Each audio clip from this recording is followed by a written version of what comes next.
Good morning everybody and welcome to the very first edition of mySURFtv Live. We are coming at you from Queensland's Gold Coast, the world famous wave of Snapper Rocks. I'm Richie Lovett and beside me is surfing royalty, the 1978 world champion and well the unofficial mayor of the right hand point breaks here on the Queensland coast, Wayne Rabbit Bartholomew. Bugs, it's an absolute honour, mate, for me to be sitting here talking nonsense with you for the next couple of hours. Richie, it's so good to be part of kind of a historic moment, live from Snapper Rocks.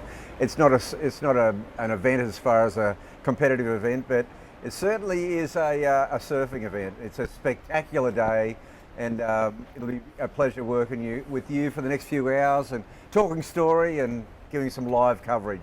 Well, mate, we've already been at it for the last couple of hours, just watching all the action unfold out on the point here in front of us. It's been absolutely pumping, and I guess the whole premise of why we are here, mySURFtv Live, is to bring you a little snapshot, bring you live action as it's happening. There's an amazing swell event going down on the east coast of Australia right now, and we thought what better place to be than at the very southern tip of Queensland, and where surfing really starts at Snapper Rocks. This is the first break on the whole run of Queensland coastline. Well, it is. I mean, this is the gateway to Queensland, and as we know, it's no secret we have some of the finest sand bottom point breaks in the world, and you know, Snapper Rocks leads into Rainbow Bay to Greenmount to Superbank to Kira and Points North, and this is the head of the Superbank. Well, Bugs, we've seen some incredible action even over the last few days. We were talking this morning about the swell that was just building yesterday.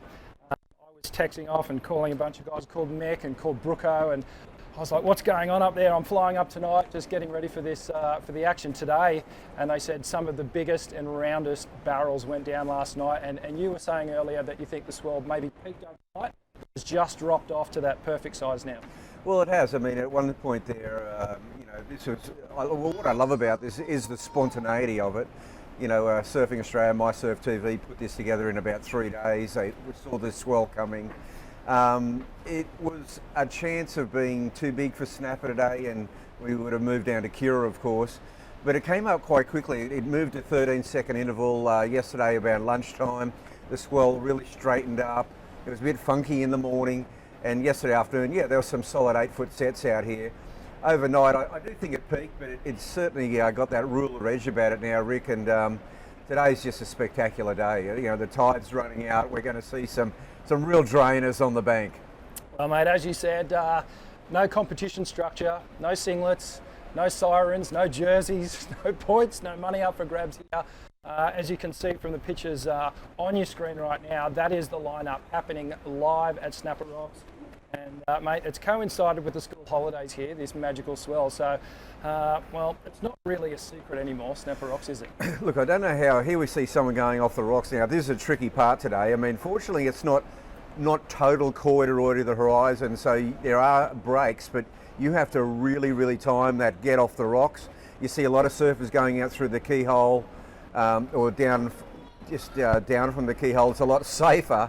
But if you can manage to get off behind the rock out there, you're in pole position. Mate, I bet you've seen a couple of people come undone there in your time, and it's those rocks. In fact, for anyone that hasn't been out on those rocks, they are like razor blades, and they are there ready to take some skin off. Oh, it's razor blades, all right. I mean, if you go down on that, you know, my son Jagger during Cyclone Oma became a victim this year. He just got a little bit too cool and a little bit too cocky, and it smashed him and took him out for a few weeks. Mate, so in terms of getting into the lineup here at Snapper, as you mentioned, you can do the jump off the rocks there. As you can see, there's some of the spectators just getting really up close and personal. Is there a little opportunity to paddle out just from Froggies, or is it pretty much off the rocks or straight off the beach here? No, you can paddle out from Froggies. You know, there's a lot of swell hitting there again. It's a matter of really timing it. That Froggies bank will just break your board straight up, and you know, now here's a smaller to medium wave. There's just plenty on offer out there. So this looks like young Chris Affis, who's one of the Australian hopefuls, battling it out on the QS right now. He's just come back from a stint in J-Bay where he got absolutely piped. He just walked into one of the best swells that J-Bay's had in the last few years. and his social feed was lighting up with some incredible rides. The two are obviously over there in Durban at the moment, so lining up for the next big WQS event. Let's talk about the swell bug. So traditionally, you know, Snapper Rocks likes a south-east swell to an east swell. We've got a pretty prominent easterly swell in the on the coast right now.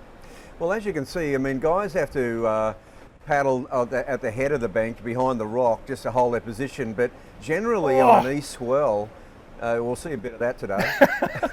Generally, yeah, it gets pretty cutthroat out there. On an east swell, there's generally very little current. So everyone can paddle back out, you can hold your ground. There's just a little bit of a tussle, a bit of water moving around behind the rock there. You just sort of got to hold your line, hold yourself in place. That, as you can see down the line, there's no current whatsoever, and that is typical of an east swell coming straight at us. The more south you get in the swell, you certainly get some current coming around here, and you've got to have your paddle wings on.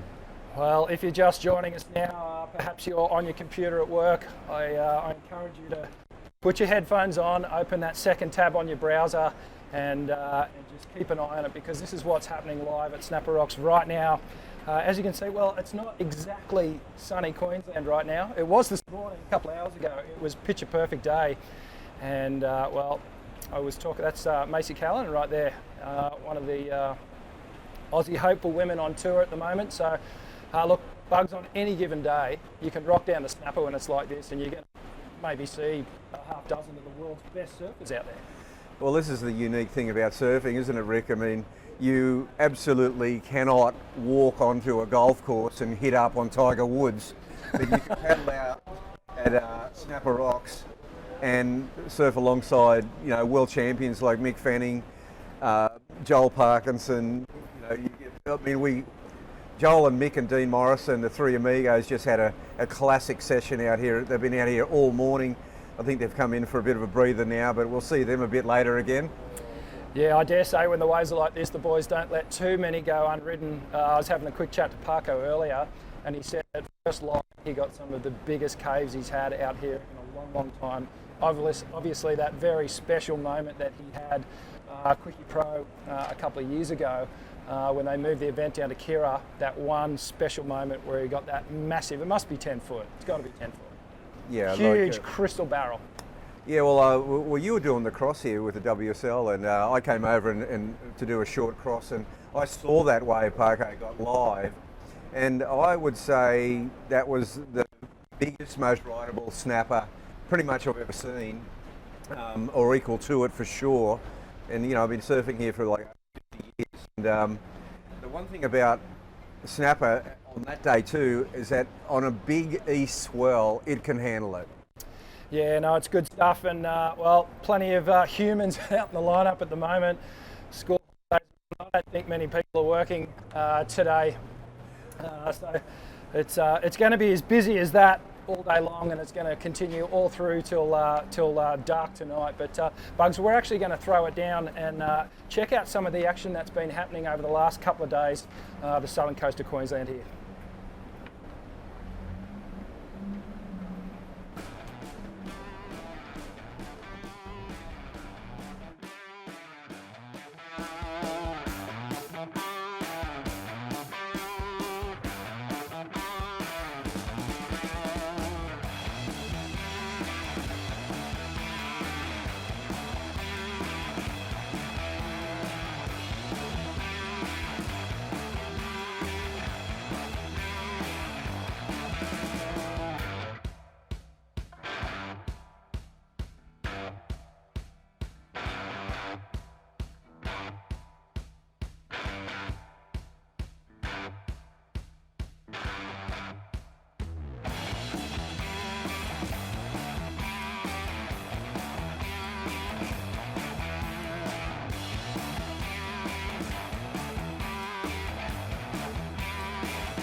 And welcome back to mySURFtv Live, which you love it here with Rabbit Bartholomew, bringing you the action as it's happening right here at Snapper Rocks, and just some amazing vision there. I mean, if that was a package from just 2 or 3 days at Snapper Rocks, what's going on up here, Bugs? Well, I mean, when the bank first forms, Rick, you know, it's kind of below sea level, super shallow, bit of backwash. It is tricky and gnarly. It's actually settled a bit, even since those early days there, and the bank's a little bit more formed now. It's probably missing a little bit of sand behind the rock already, so it's not absolutely ridiculous, but it's, you know, it's obviously got the grunt of that swell. But that footage here, you saw some pretty horrific wipeouts and the heavy takeoffs, and it's really only for the best.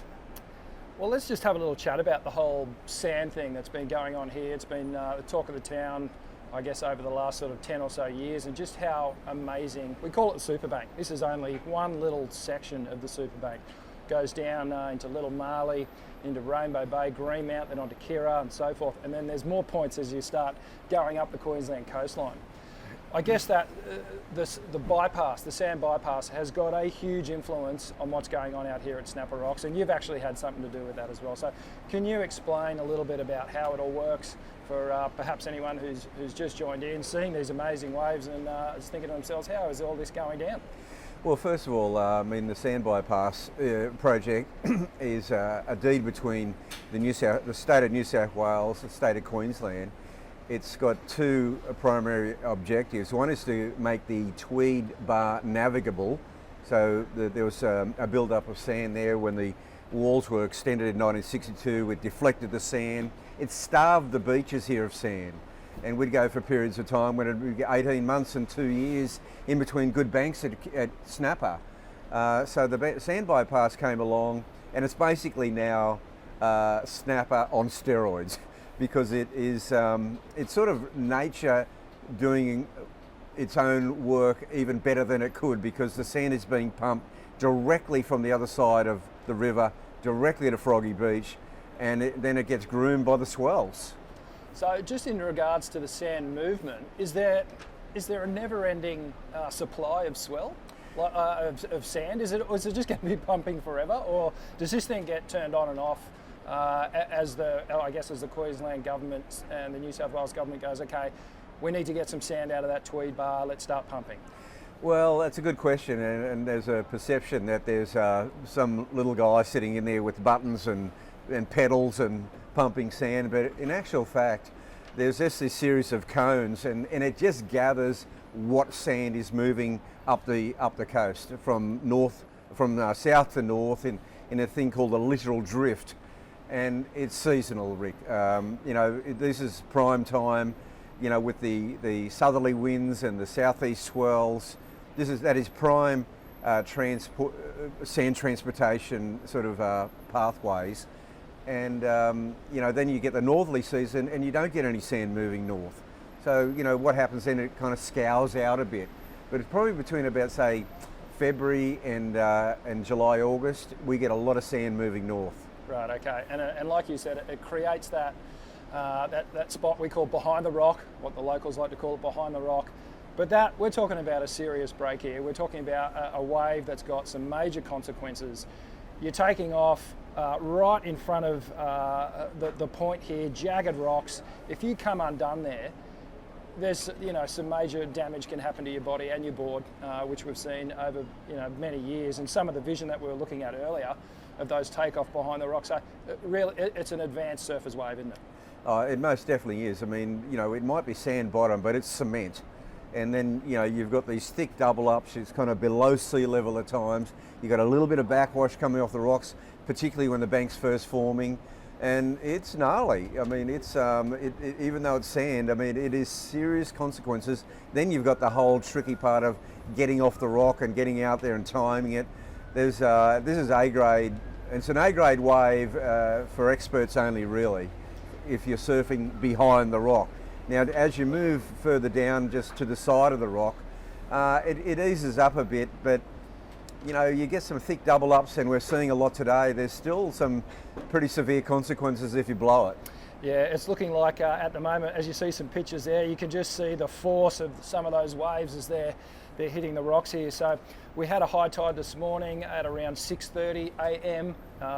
And I can tell you now that from first light, the lineup was pretty crowded. And as we see a couple of surfers here, let's just see how he goes at navigating. It's all about timing, isn't it, mate? You've got to just wait for that set, time your moment, scurry out over those rocks like a little crab, then do the big jump right as that wave is just about to hit. That's right, and what the tricky part is that even these smaller ones here, what happens is that they don't break and they carry all their energy all the way through. This thing will still explode on the rocks. And like it wasn't even a wave. Oh. There you go.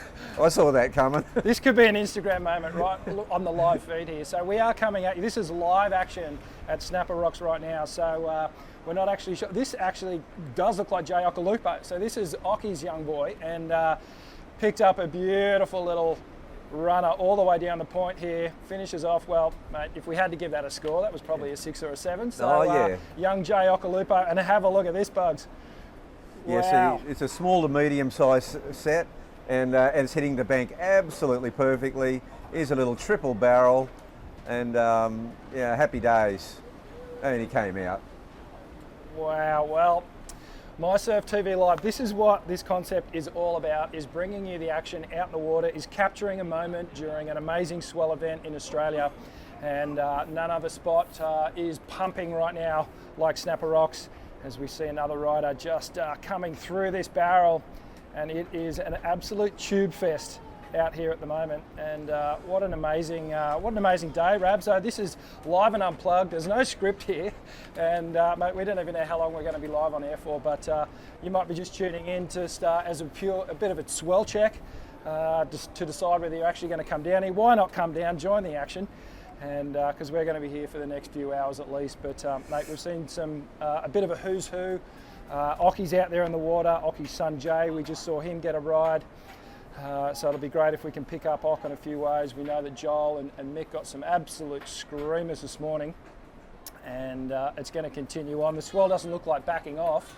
In fact, there's another big swell jump towards the end of this week that we were checking out on the charts a little earlier. Yeah, it's going to be pumping all week, and we're in for it. I mean, look, it's been there's young Jay running back around. He'll take his position on the rocks. He's pretty much got it down pat, and you know, he's one of the young snapper groms that are coming through.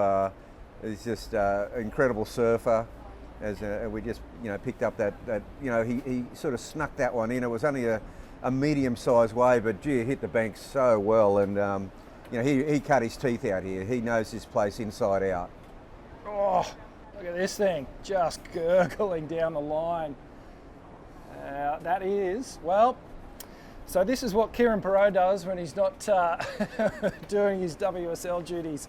Yeah, well, he's put in a big session. He's been out there all morning, Kieran, and I saw him on Friday, and he said, I'll be there at dawn, and he's still out there, and he's had a couple of awesome rides this morning. So the old commish. Well, the commish, he's still got it. That was an absolute doozy of a wave to come in on, and you can see just the tide starting to run out, and well, Bugs, proud dad moment there, just a quick one in and out.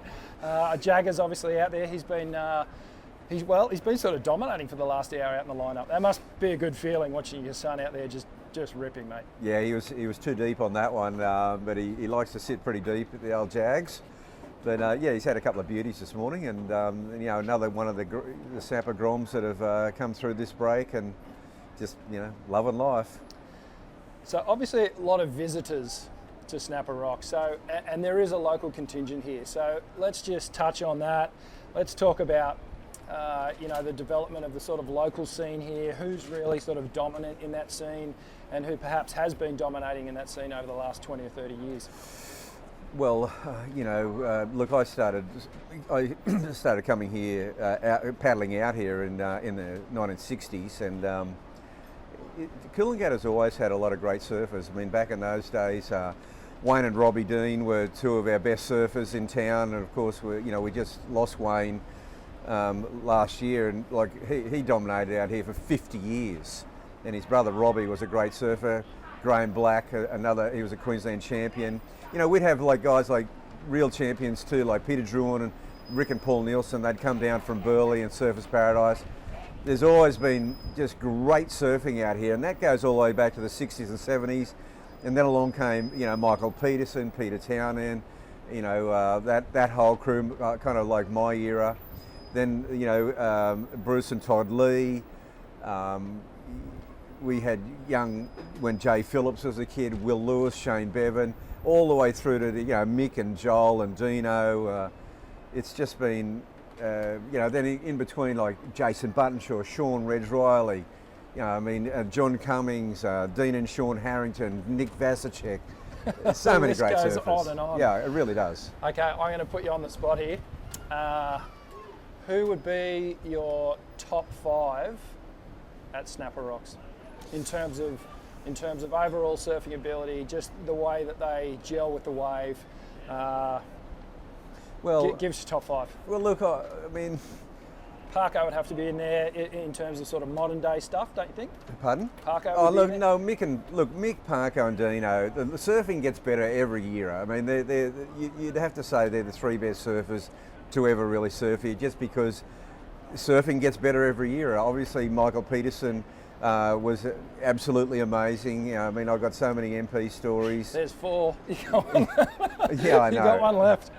Yeah, I mean, gosh. Well, it's got to be a tie for 5th. Okay. It's a big tie. I mean, look, Jay Phillips has been doing amazing surfing here for a long time. Absolutely. As I said before, you know, Wayne Dean on the big days was dominant.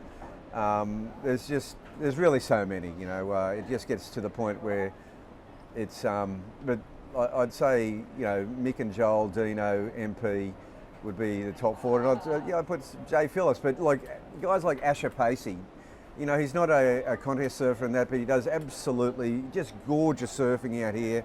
Love the way he surfs.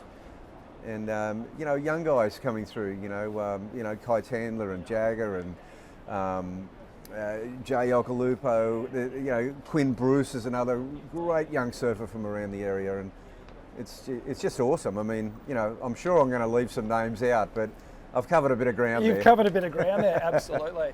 Mate, one of the things that we sort of noticed earlier, and when you mentioned Wayne Dean, I just thought of a longer board. Yeah. I thought of a big 8-foot board or a 9-foot board, and we've seen a lot of surfers this morning taking out their step-up boards or even guns. Yeah. I'd say partly because of the crowd, and they want to make sure that they've got their wave count up, but perhaps just a little bit more security in the barrel once you get your line, because it is so clean at the moment. Yeah, true, Rick. I mean, it's definitely it was definitely an option I've used over the last few years. I mean, you know, it's a crowd buster. You know, Bruce Lee and I were guilty of pulling out the 7.6 and 8.0s probably over the last 5 years quite frequently. But you know, it's hard to look. You can't paddle against these 20-year-olds. They'll just paddle past you all day. And really, boards are so good these days. You know, I mean, Gunter Rohn makes my guns, and wow.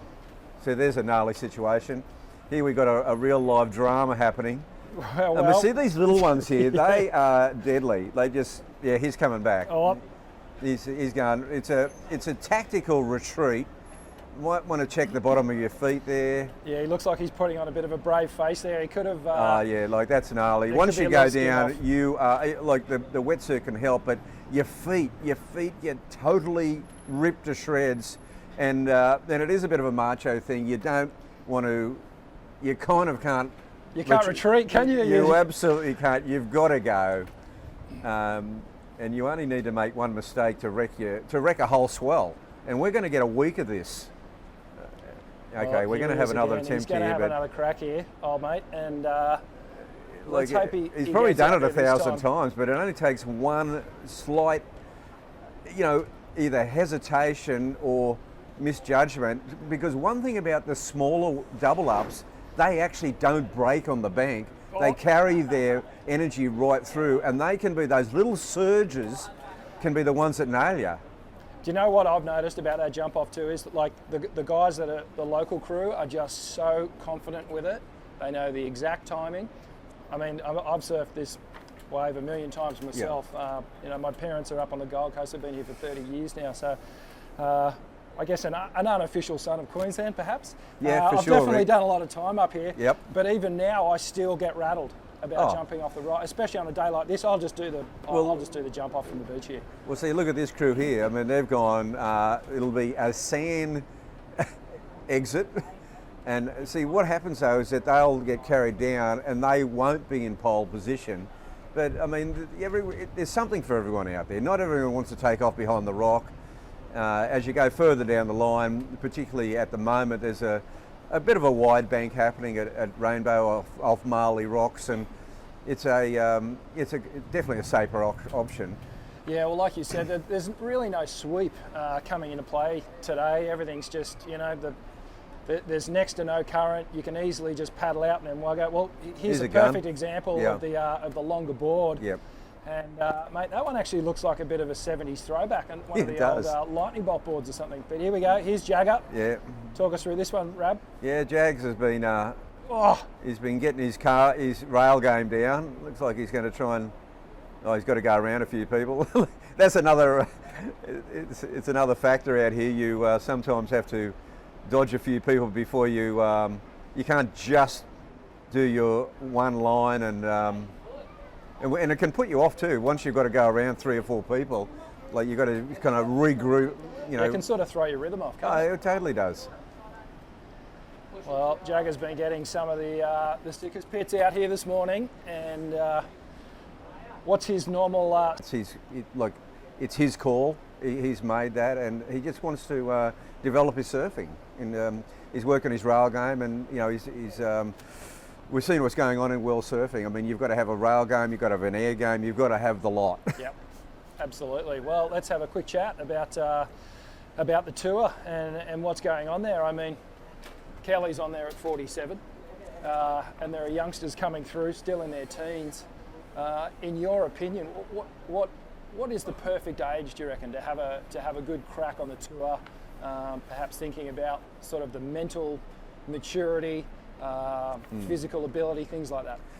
Well, look, it's most definitely moved on. I mean, if you go all the way back to like when I was coming through, Nat Young and Midget Farrelly won their world titles when they were 18. Surfing was like swimming. Like when you're 22, 23 years ago, you're getting a bit old. You look at it now, I really believe like 22's a perfect time to qualify. I think a career can go from 32 to 35 and beyond. It's a completely different situation now, and you see it sometimes. Kids qualify. There's always exceptions to the rule.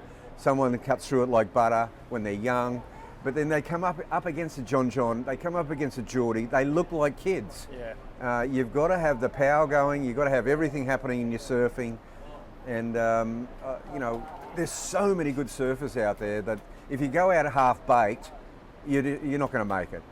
No, I think you're right there, and I think I qualified when I was 22, maybe, so that was a little bit later at the time. You had guys like Kalani Robb and Kelly and all those guys. They sort of, they qualified a lot earlier, and I can't even think of getting on the tour before that, because I went away when I was 19, and I just went, I'm not ready for this. Yeah. Came back, did the Australian Championship circuit, That's which was a classic time. Yeah. Because we did have a real strong thing going there in Australian surfing. And Jake Patterson, myself, Nathan Webster, was so many, that whole era, we all came out of the Australian Championship circuit, which you had a huge hand in. Well, it started off with there was nothing happening in Australian surfing. The Australian Professional Surfing Association, the APSA, had sort of fallen apart, and I said, look, we've got to get something going here. And I came back from Hawaii and I started the rabbit circuit. You were our first champion, and then when I took on the role as national coach director with Surfing Australia, we Peter Whitaker and myself, Bushy Mitchell, we got the Australian Championship circuit going, the ACC, and you and Jake were the first graduates of that, and that was it was a really strong time of development in Australian surfing. And I personally think you hit it at the right age. I think when you're 22. It's just you're mentally ready, you are physically ready, you've got maturity about yourself. You can travel. It's hard to when you're 18, 19 to have it all down when you're traveling and you've got to have every component of your surfing down to really be a contender. Yeah, I think you just hit on something there. And I know from the outside, professional surfing looks like a dream job, and it is a dream job. But it does have its moments when it does get, it's difficult being on the road day in, day out, especially if you're losing. And when you're battling it out on the QS, even when you're on the CT, unless you're in that world title picture, you're getting way more losses than you are wins. And you've got to be able to pick yourself up. You've got to have that mental fortitude to be able to keep going, go, you know what, I've got the belief in myself, I've got the confidence, and that takes a lot of guts. So it can wear you down, and that's when you get, I think, a lot of pro surfers going, you know what, I'm just burnt out, I just need a couple of years off. Kelly did it, he went and had it. We're getting there, but so bear with us. We're back on. We're back on. We're still going to be bringing you plenty of live action as it's going down, and some incredible waves at Snapper Rocks. We've just had well, look at this. Little nug. Look at this thing, and well, that's a nice little nug, and just, old mate just got a little bit too confident there. He went for the big stand up in the tube, got took clipped. his head off. Yep, took his head right off. And Bugs, you and I were even saying, mate, even these little side little wedges, these little coat hanger ones down the line, mate, I did throw the board on the plane when I came up last night. I think that even could be Dimity. I think it is Dimity store. So former surfer on the women's WCT, and wow, she just got absolutely piped on that thing. So the good news is there's plenty of waves today. It's consistent. It keeps coming through, and well, if you're watching and you're close by, you might as well get on down here, because you could get the wave of your life out here at Snapper Rocks today. Yeah, it's lucky it's school holidays, because the principal at high schools could just be tuning in right now, going right absent, or the boss. Well, they'd be better off being out here than somewhere on the streets causing a whole bunch of mischief. So it's not a bad place to be right now. Oh, I love the Bob Hawke quote. On that, when we won the America's Cup, he said, "Any boss who sacks someone today is a bum." Yeah, absolutely. Well, look at this. Oh, the girls are dominating. The girls are dominating, and some amazing surfing going on. And well, first of its kind, mySURFtv live, and we're giving it a good crack. We're talking shop, and my name is Richie Lovett. I'm sitting here with Wayne Rabbit Bartholomew, and that is the scene that is going on, unfolding right in front of us here at Snapper Rocks. I'm not sure. I thought that might have been Summer Longbottom. I'm not sure. I think it was. Yeah. It was. I did notice the Dylan's logo on the board there. Yeah, good call, because well, Summer's another young girl who's she's lived in Bali, she's lived here, and wow, she really ripped up the one up on the backhand. It's certainly backhand surfing is way different out here on our point breaks, but you get pretty good. So many surfing families, Bugs. Yeah. And some real, experience there, getting handed down, as you're handing down knowledge to your sons who are out there giving it a good crack. Ockie and Jay.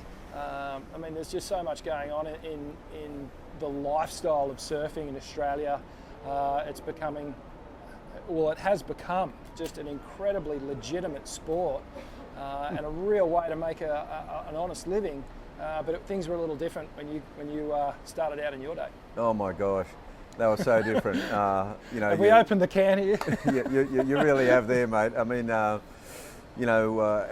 fathers didn't want us surfing really. I mean, the image was incredibly poor, but look, surfers were the original rebels. I remember my father going, "Look, you're not going to end up a long-haired surfy lout," which made it more appealing. Well, that was almost like, okay, I'm doing it then. If you don't want me to do it, I'm going to do it. And look, it's safe to say now that the image that surfing had back then was really well earned. Well, you guys, all credit to you, because what we have here today, in not only the professional surfing realm, but just in surfing in general, you guys paved the way for what was to come, and you guys did some hard yards, man. You guys, you really did it for the love of what you were doing. You weren't doing it because the money was there getting dangled in front of you. You were doing it for the love of surfing, and that's essentially why we all surf, because we love it. Well, and for also special days like this. Well, that's right. Well, you know, one thing, Rick, is I always saw the goodness in you know, in the wholesomeness in what surfing really was. And I went down to Canberra a few years ago with Tom Carroll and Lane, and we're speaking to a lot of federal ministers, and I said, the great barometer of Australian society is mothers, is mums. And in this day and age, mums drive their children to the surf. And it's a big statement, because mums do not allow kids, their own kids, to participate things that are not wholesome and not nurturing and not a good, you know, a good positive aspirational thing to be involved with. And that's what happens in today. I mean, it's a family, second and third generation family surf, and it's a wonderful thing. I always saw that. I always saw the true surfing. And one thing that Surfing Australia obviously has a huge hand in is the club scene here in Australia. We've got the Australian Board Riders Battle that happens every year, and really everything that you've just sort of mentioned there and spoken about, that whole sort of family atmosphere, is all ingrained at the early levels, at the club levels, as we see the Raging Bull, Mark Occhilupo, a living legend himself, just taking it apart out here. Yeah, Ocky's done some great backhand surfing out here over the years, and I mean, he's really on fire. His old mate. Oh, see, now wow. That's also the problem of the longer board. You know, the smaller board. It's like, you know, backdoor pipe and pipe these days. I mean, guys are riding 6.1s. Back in the day, we'd be riding 8-footers, and the whole thing about it is those first couple of feet on the entry. That the longer the board, there's a more chance of catching. More chance of free falling. You got to kind of use the longer board to get in early, but a shorter board will just slot into the barrel better. Yeah, absolutely, and especially out here, we referenced the gnarly backwash that happens off the rocks. You get the refraction there, and on a smaller board, you've really got to just your knees, your legs. They're acting as little shock absorbers, and you can actually you can negotiate over those little backwash bumps that are coming at you. But with that longer board, it's almost like a diving platform, and maybe got absolutely launched into the stratosphere on that one.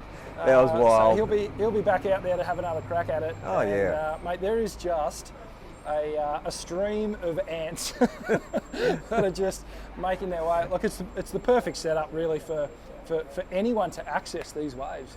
You know, Rick, what's amazing, I mean, as I said before, I mean, I live right across the road here with my mum in the mid-60s and surfing here, and you know, my crew, a guy called Peter Montbryan, who's you know, one of the godfathers of snapper, Billy and Peter Grant, my dear departed friend Bruce Perry. That was my little crew. We'd surf here on a Monday morning, there'd be no one. It was always been crowded in Coolangatta, Snapper, Kira on the weekends, even back in the 60s, but during the week, oh my God, this place was absolutely empty. You'd be looking for people to surf D-bar with. I'd get off the bus and there'd be, say, me and Neil Purchase Senior surfing Kira in the afternoon by ourselves, surfing with MP and Peter Townend and the crew here during the week at Snapper. It was so amazing.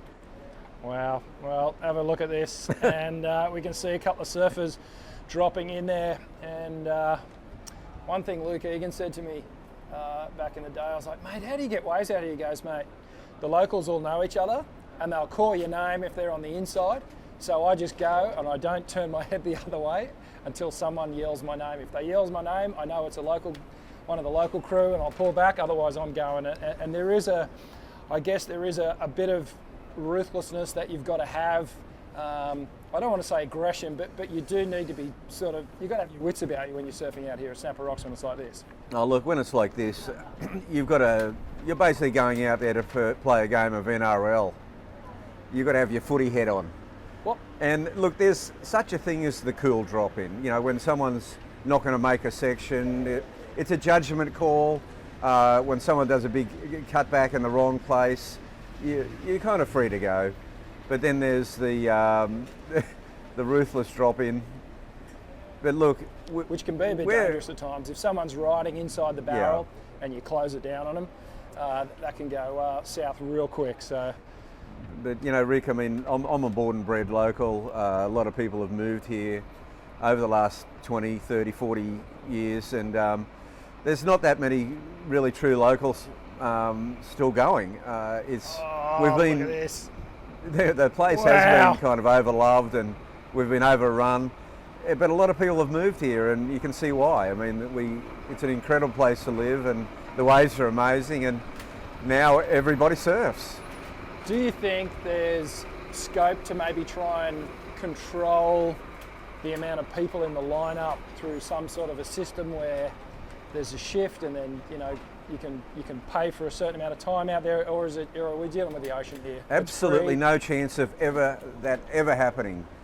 I mean, it's an all-in. Well, look, Australia is a free country. This is part of our freedom to go surfing whenever you want to. You will never stop a desperate surfer. You know, airports all around the world know this. They find a way, don't they? They find a way onto a plane with their boards. Surfers, you put something here, they'll paddle in from D-Bar, they'll come in, they'll jet ski in. You'd need while the police are trying to, crack down here, the people would be breaking into houses. Oh, mate. What are you saying about the Tweed Heads area? Well, there's some beautiful vision on your screen right now.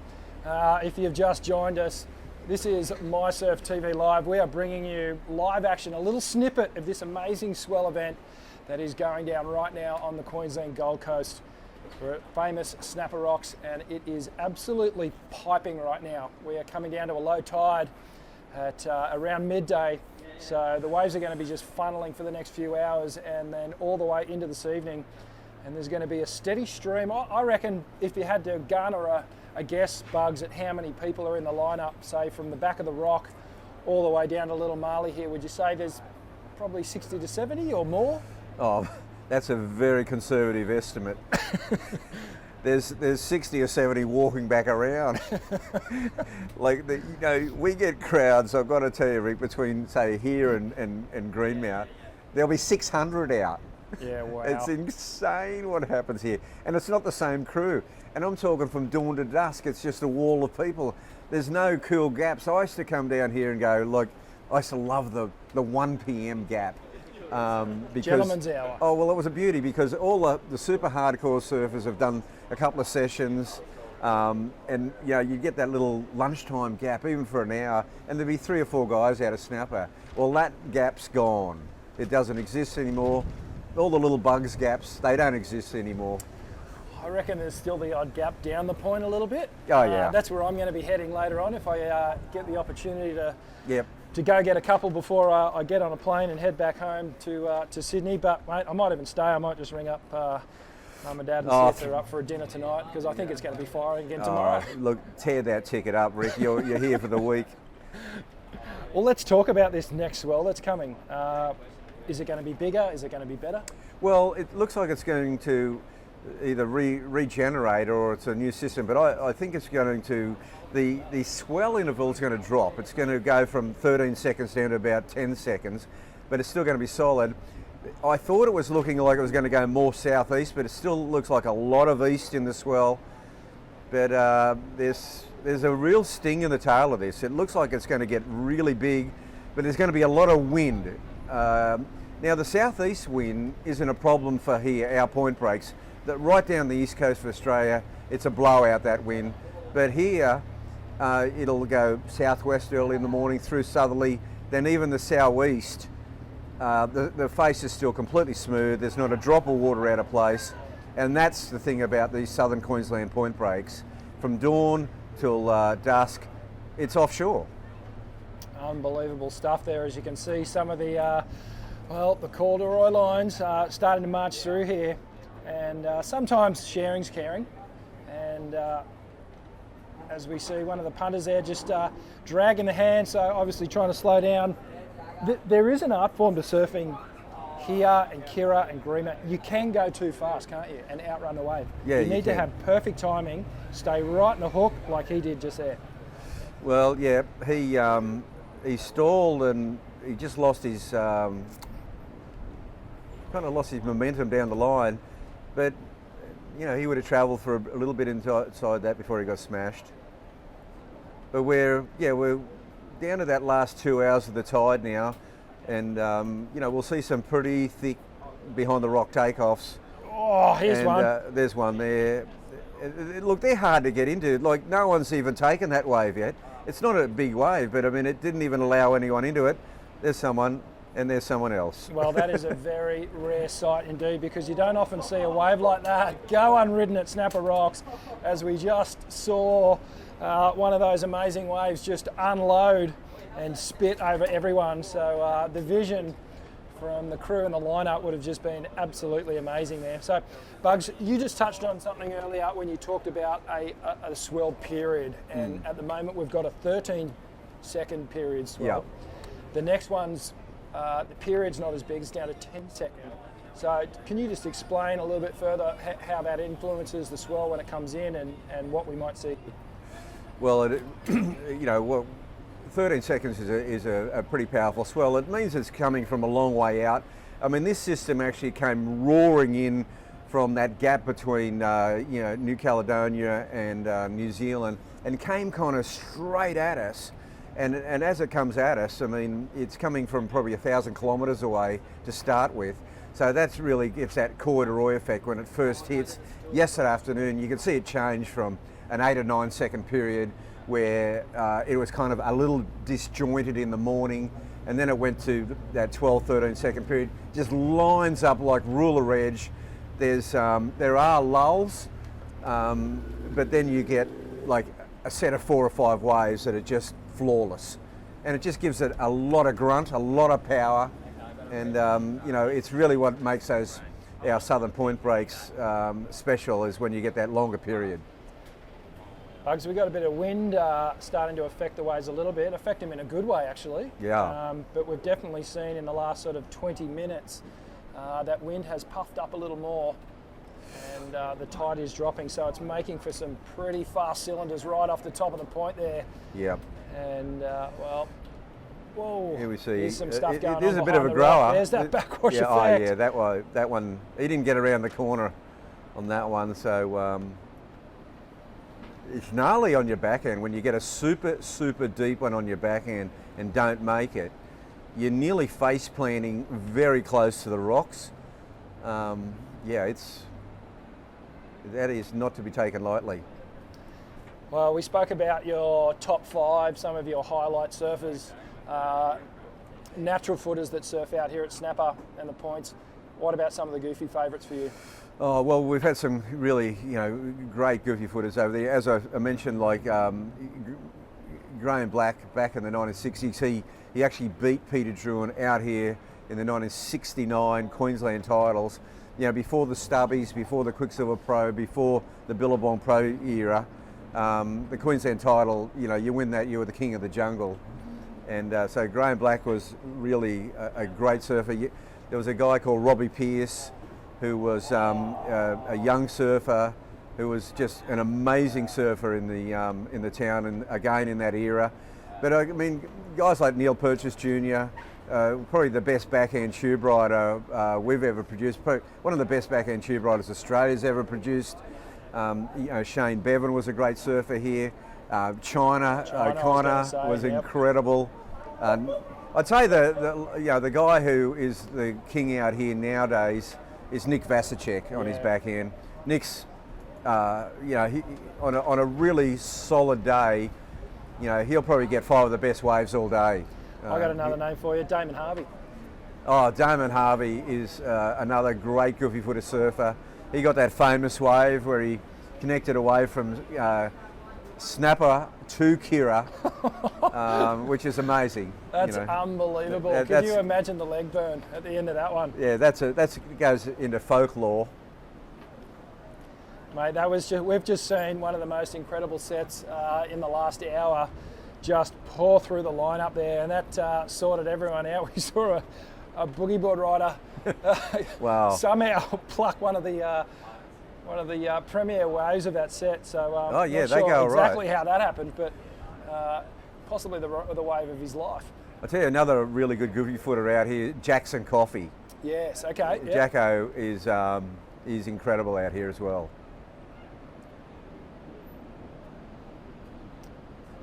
Well, some amazing pictures here, and this is live at Snapper Rocks on the Gold Coast in Queensland. Of course, this is the start of... Here's a crew lining up to get off the rocks. Yeah, here we go. There's big Russ Coral giving him the blessing, giving him a bit of good luck. Well, he's really a permanent fixture down here, Russ, isn't he? He is. He's just sending everyone out into the lineup with some amazing vibes. Russ has got to watch himself as well sometimes. Yeah, that was close. That was real close. I saw Russ just disappear. He took a bit of a retreat, but he's got to. He gets right on the edge out there, and I did see him get caught one time, got a bit of a tumble, but the ditch was okay. Well, here we go. Old mate's got one here, and he's jagged one. Yeah, look. There's a lot of recreational surfers as we go. Obviously, we've got our superstar lineup, but gosh, just the punters. You know, the recreational surfers, the hardcore guys that live the lifestyle. I mean, they get out here and have the waves of their life. Bugs, there's one thing that I noticed coming from Sydney. Obviously, come up here and I've had my fair share of waves on the points, but in Sydney, the waves are so short. And that was an amazing tube there. That actually, is that bead? Just trying to ascertain who this actually is. It's kind of got... Oh yeah, it does look like bead. It looks a bit bead. Yeah. It's like beady. Well, we could actually be getting bead in the box seat here. We'll have a chat with bead a little later on if we can wrangle him in. But I tell you what, if it's still doing what it's doing right now, I don't think we're going to get anyone joining us, Bugs. So that's the problem. Hang on, look at this. These guys do get some pretty classic waves. That was a great ride. Well, the advantage of the boogie boarders is that they're already obviously down low and prone, so not as affected by the backwash there. They can just get right into it. And low tide, they tend to really go for a super low tide on those double ups. Look at this thing. Wow. Well, this thing's got a bit of look. It's got a little warp in it. Oh, super late. There's another. Yeah. Well, no, that one didn't happen for him, but he took off. Down the line, late takeoff. There we got. See, low tide, it just gets super gnarly, you know. And there's a goofy footer who's pulling in down the line. Well, I think everyone would be off their grovellers today and definitely going for their either their regular shortboard or a little bit of a step-up board. Yeah. We've seen a lot of surfers heading out there with even 6, 12, even a foot and a half boards longer than. They are high, so pulling out the big ones, which is not a bad move. It's kind of a smart choice to get up your wave count today because it is packed out there, and it's packed for a reason because it is going off. We had the rain squalls come through, the sunshine is back with us, and as you can see the pictures on your screen there, just a little bit of glittering sun, and it's making for a great day of surfing. We're coming at you live from Snapper Rocks. And well, Bugs, it's been interesting so far. A couple of little technical issues, but we knew that was going to happen. But mate, we're getting through it. Oh well, look, this is a first of its kind. A big shout out to Tourism and Events Queensland.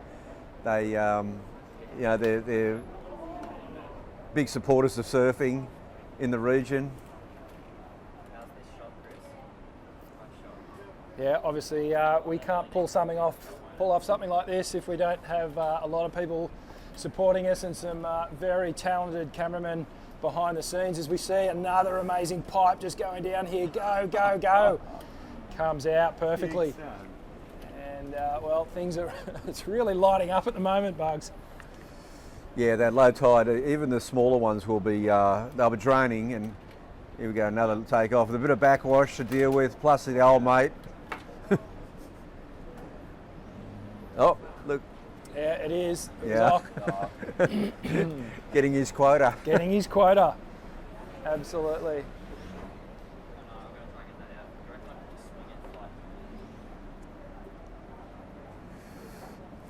Yeah, just getting back to the point I was making, Bugs, just about the difference in the waves between here and even just sort of the north coast all the way down to Sydney, and when you get down to Victoria, things start to stretch out a little bit. That's true. But coming from Sydney, mate, the waves are so short, and it's really hard to get that kind of rhythmic action going on. You can't really work on your style too much. You can't work on your hand positionings and things like that. Up here, you get one wave, and I'm absolutely gassed after one wave because I'm not match fit because the waves are so long. No, that's very true, and that's always been the difference between, I guess, Sydney surfing and up here. I mean, you get it up here, you got that classic Queensland style. Even though you yourself, Rick, are more like a surfer up here because you've got that down the line style. But like you look at Parko and Steph Gilmore, for example, their style is just so moulded by our point breaks. Yeah, their timing is just absolutely impeccable. That was one thing that I really noticed when I was on tour and sort of sharing those years with Joel and Mick and Dingo and those got their timing. Whenever the waves got really good, got to that A grade level, those guys just seemed to be so much more comfortable than everyone. Everyone else was sort of doing a bit of an apprenticeship as they went along, but those guys were already so tuned into what was going on, and that was really evident when we used to come up for the event here, the Quickie Pro at Snapper Rocks, which is, I mean, there's really no better way to start the World Tour season than right here in Queensland. I think so. I mean, it's always been like that all the way back to when it was the Stubbies days, man-on-man surfing at Burleigh Heads. It's a fun place to come. It's a friendly place to come. It brings the best out in everyone surfing. Tropical warm water. You're in board shorts. It's just got a good vibe about it. I mean, everyone really buys into the 2 weeks of the event, and they're stoked to be here. What a great way to start a world tour. Unbelievable stuff. And well, we're joined by a very special guest we don't even know if it's called a booth. We're just on the balcony here at Snapper Rock Surf Lifesaving Club. So, mate, it's a pretty relaxed atmosphere here. We're here with Jagger Bartholomew. Jagger's just come in from the surf. Welcome, mate. How was it out there? Oh, dude. It's piping, right? Oh, yeah. I don't think I've ever seen it this good my whole life. Really? And I just watched Corbin Hutchings just get the best wave I've ever seen. Ocky's burning everyone. Everyone's having fun. It's classic. Let's talk about the vibe out there. So you're obviously part of the whole local contingent that really, you guys dominate when it gets like this, and so you should. These are the days that you guys wait for. But is there a good vibe? Is everyone like really happy and energetic, or is there a bit of aggression going on out there? It's pretty on and off because there's like a group of 30 guys, and they're all just the boys, and they're all just as good as each other. And it's such a hard competition. But I know it's like there's Mick and Joel, and then there's everyone else.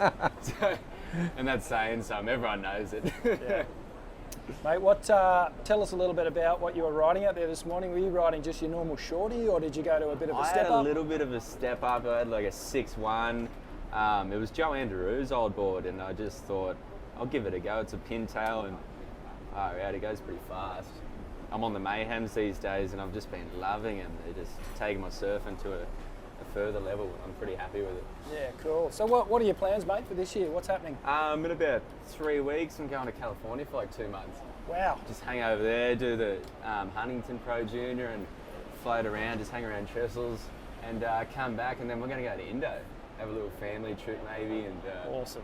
I know, so living the life right now. Can you tell us where in Indo you're going, or is it all hush-hush at the moment? We don't know. We don't know. we could be in the good hands of Doris. Okay, well, I'm sure. Well, it's been pumping up there already. It's been such a great season. So everywhere. Chances are you guys are going to score. But I mean, mate, your old boy's one of the most famous surfers to come out of not only Australia. He's one of the most famous surfers in the world, as we see the Raging Bull there. Oh, wow. Just attacking.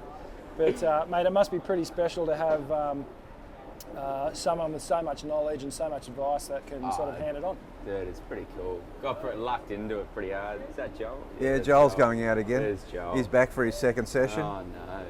Yeah, no, I got pretty lucky there. Like, definitely got a lot of respect just off the bat, and that's guaranteed I get a lot of waves because of that reason. But no, it's great to have him there, especially for comps, and that he's He's probably the most competitive person I've ever known in my whole life. So I know maybe it rubs off a little bit. Cool. So, mate, sort of long-term plans, aspirations is to one day get on the tour? Oh, yeah, of course. Yeah. Next year, I'm taking the whole year off to just like hang around here, just shoot, and then go on trips and just get proper ready to just take the QS on and just get my surfing to a world-class standard. We were having a little talk about that earlier, just that you know, sort of back in the day, sort of 10, 20 years ago, there was a lot of guys coming on tour that was just so young. And the burnout factor was just in effect here as we see, wow, have a look at this thing. How good is my it? God, it is just... I think there's one behind that they're not shooting. Yeah, the one behind will be... Is it Og? Wow. that second wave in the set's always just got that draw off the bottom. Yeah. Look at that this second sucker. wave's been the best one. Bit of whitewash, but there's a little... Yeah, there's That'll be the one I get. But yeah, Yeah, there you go. nowadays it's like Ethan Ewing was probably the youngest one to do it, and he was, even though how good he was, just a pure natural talent, he was pretty much Andy, and he was still just having trouble, and that's saying something. So I've been looking at like a 23 mark, and that's a pretty good time to be Mate, ready to I don't take think it it's a bad strategy. You know, when you get on there, you want to get on there for a fairly long time. You want to have a good career at it. You don't want to be sort of that flash in the pan, but it sounds like you're well on the way to, or taking the right steps, and you're doing a bit of training now down at the High Performance Centre? I train heaps, actually. I haven't been training too much down at the High Performance Centre, just been doing on the tramp there. I've been doing a lot of boxing and just a lot of gym work and a lot of work with this Brazilian guy called Marcos. Yep. And he's just a whiz about just surfing and just about your body and everything, and I know he's really been pushing me and helping me out with that. So is he working on sort of more movement stuff, or is it strength training? All everything. Everything. Right. Yeah, he's a good person as well. We do a lot of like yoga stuff and just meditation and all that, and just keeps me a bit more sane. Well, the Brazilians are just about taken over the world, so we may as well like slot in. Well, you bring up a good point there, Bugs, and you know, it's hard to say actually that we're probably in sort of the worst position we've ever been in terms of Australian representation on the tour. I mean, obviously, you know, Jules has been flying the flag. Owen Wright, Wade Carmichael in years gone past. You know, Matty Wilco, etc. So, but there is this real domination coming out of Brazil. So we, as Aussies, we really need to pick up our game. Any thoughts on what we need to do, Rab, to sort of bring the domination, not the domination even, just bring us back into the limelight? Yeah, well, it's a big question, really. I mean, look, Australia will always have great surfers. I mean, on the Gold Coast, we've always had such a representation in the World Championship that with all you know, with Mick retiring, Joel retiring, Josh Kerr retiring, B. Durbidge. I mean, we've got Jack Freestone, and you know, he's a world-class surfer. That's the only guy we've got. I mean, which is really strange for us. So we're in a bit of a lull. You know, Australia's in a kind of a rebuilding stage, I feel. You know, it's tough for us. I mean, one thing that I was told last week was that a plane left from Rio or Sao Paulo, and it was a charter plane full of Brazilian surfers going to Bolito for the QS 10,000, and they're all in the event. See, it's really hard for Australians, young Australian surfers, to get access to the 10,000 events. So we really need to work on more opportunity for Australian talent to be able to emerge through here, through having meaningful events in Australia, in New Zealand, in Indonesia, where the waves are good and where they can get meaningful seeding points to get to that next level, Rick. Yeah, it really is a bit of a battle at the moment, and well, with the surf industry the way it is, it's really hard to get the sort of backing. Seems like a lot of the support is going to the real top guys on the world tour, and unless you're just showing some amazing promise, it's really hard to get back, and it costs money to do the tour. You know, you're probably dropping 40 or 50K if you want to go around and do it properly. That's what you need, and that money is rare hen's teeth in Australia these days. Yeah. Oh, as we just see, look at this. So if you are just joining us, this is mySURFtv Live. We are bringing you on-the-spot action that is happening before our eyes at Snapper Rocks here on the Gold Coast in Queensland. Rabbit Bathon, this is the water. Kira, is that Kira? Wow, Yeah, water is. angle down at Kira. Oh no. So while we're up the top of the, right in the middle of the screen there up at Snapper Rocks, this is what's going on down at Kira. Unbelievable pictures here and bugs. I can't even wager a guess as to how many barrels you would have had down there in your lifetime. Yeah, well, I mean, when as I said, I lived at Rainbow Bay with my mum in like the mid '60s, and then by '68 we lived at Kira, and yeah, they were all those decades of Kira barrels was pretty special. See, back then Snapper was great, but it wasn't Snapper on steroids like it is now, and Kira really was the spot. Do you know what? I actually found it quite challenging to surf Kira. Yeah. It's not an easy wave to surf. No. When even for Scary your wave forehand, as well. it's gnarly. It does that full bottom out dredge thing, and if your timing isn't perfect, you end up being in front of the barrel, and you know it's an art form surfing that place. Don't you reckon, Jack? Yeah, you can't really slow down either. You got to just be like off the takeoff in the perfect spot, and then you just got to keep pumping and drawing off the bottom. It's just. So if you don't make it, Yeah. if you don't make it, you are going down at speed. Yeah, you're getting buckled, right? Yeah. Looks And like then you got to do the famous run around. Jagger, I've got a question for you. If either Kira or Snapper was to stay, which one would you keep? Oh, Like if you could only surf one for the rest of your life, mate, which one would it be? I reckon it'd actually be Snapper. Just because of the variety, or what? Why? Yeah. It's a modern day question though, because Kira's I knew you were going to say something. because Kira's not what Kira used to be. Yeah. You know, the Snapper's the mainstay now. I mean, you'd be mad not to go with Snapper. When the banks are there, it's good. You know, 100. There's 100 good days. Yeah. Whereas Kira's pretty rare now. Right. All you But in need the old is a days, bit of it might have been a different answer. It was a bit of a trade-off, huh? Yeah. I wonder what Mick or Joel Yeah. just said. Because they were the last kind of crew to get it. Yeah, they were. Yeah, that's right. I mean, when Mick and Joel and Dino, you know, were coming through in the early 90s and that's mid 90s, beautiful Kira wave. was still amazing. And Kira would be good at this size. Oh, that actually looks like Kira. Yeah, right that's now. right. What a beautiful wave. So, Because now you get, when the banks are incredible, you get that bank at Greenmount. It's got some Kira qualities about it.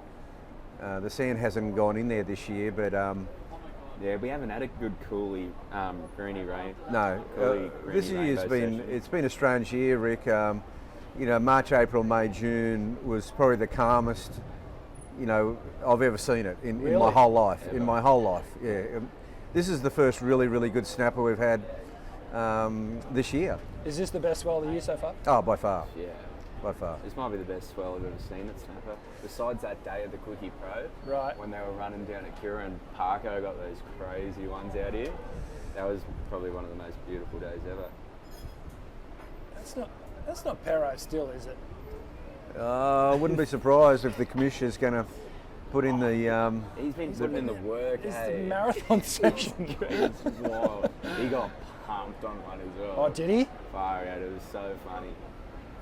Because it's, I mean, looking at it front on like we're looking at it, and this is beautiful pictures here from our drone up in the sky. So, look, perfect snapper's normally tapering down Yeah. that line, isn't it? There's that outside bank that you were saying was a bit of a hangover from Cyclone Omar. That's exactly right. Cyclone Omar was so powerful, it just cleared the sand out of Snapper. It put it all out there at West Rainbow or out the back of Marley Rocks, and it's kind of still there. Well, I thought it might have disappeared, but this swell, that's why it's sort of shutting down. You get to Marley Rocks and it's not tapering, it's not connecting all the way through like the super bank, which makes it tricky, but it also breaks it up and allows the punters to sit wide and kind of pick up the scraps. It does spread the crowds out a little bit. It does spread it out a bit, yeah. Well, these are just amazing pictures that we're bringing you here from Snapper Rocks, Gorgeous. and it is an absolute pit fest out there at the moment. And Jagger, just tell us about, like, when we're looking at it front on now, you can tell it's pretty gnarly. But when you're looking into that thing, gurgling off the top of the rock, it's pretty wide, right? Sometimes you don't even want to go 'em. There's all that build up because you know that you're the next guy in line, and everyone's just calling your name. You get so many butterflies, and you just got to go no matter what.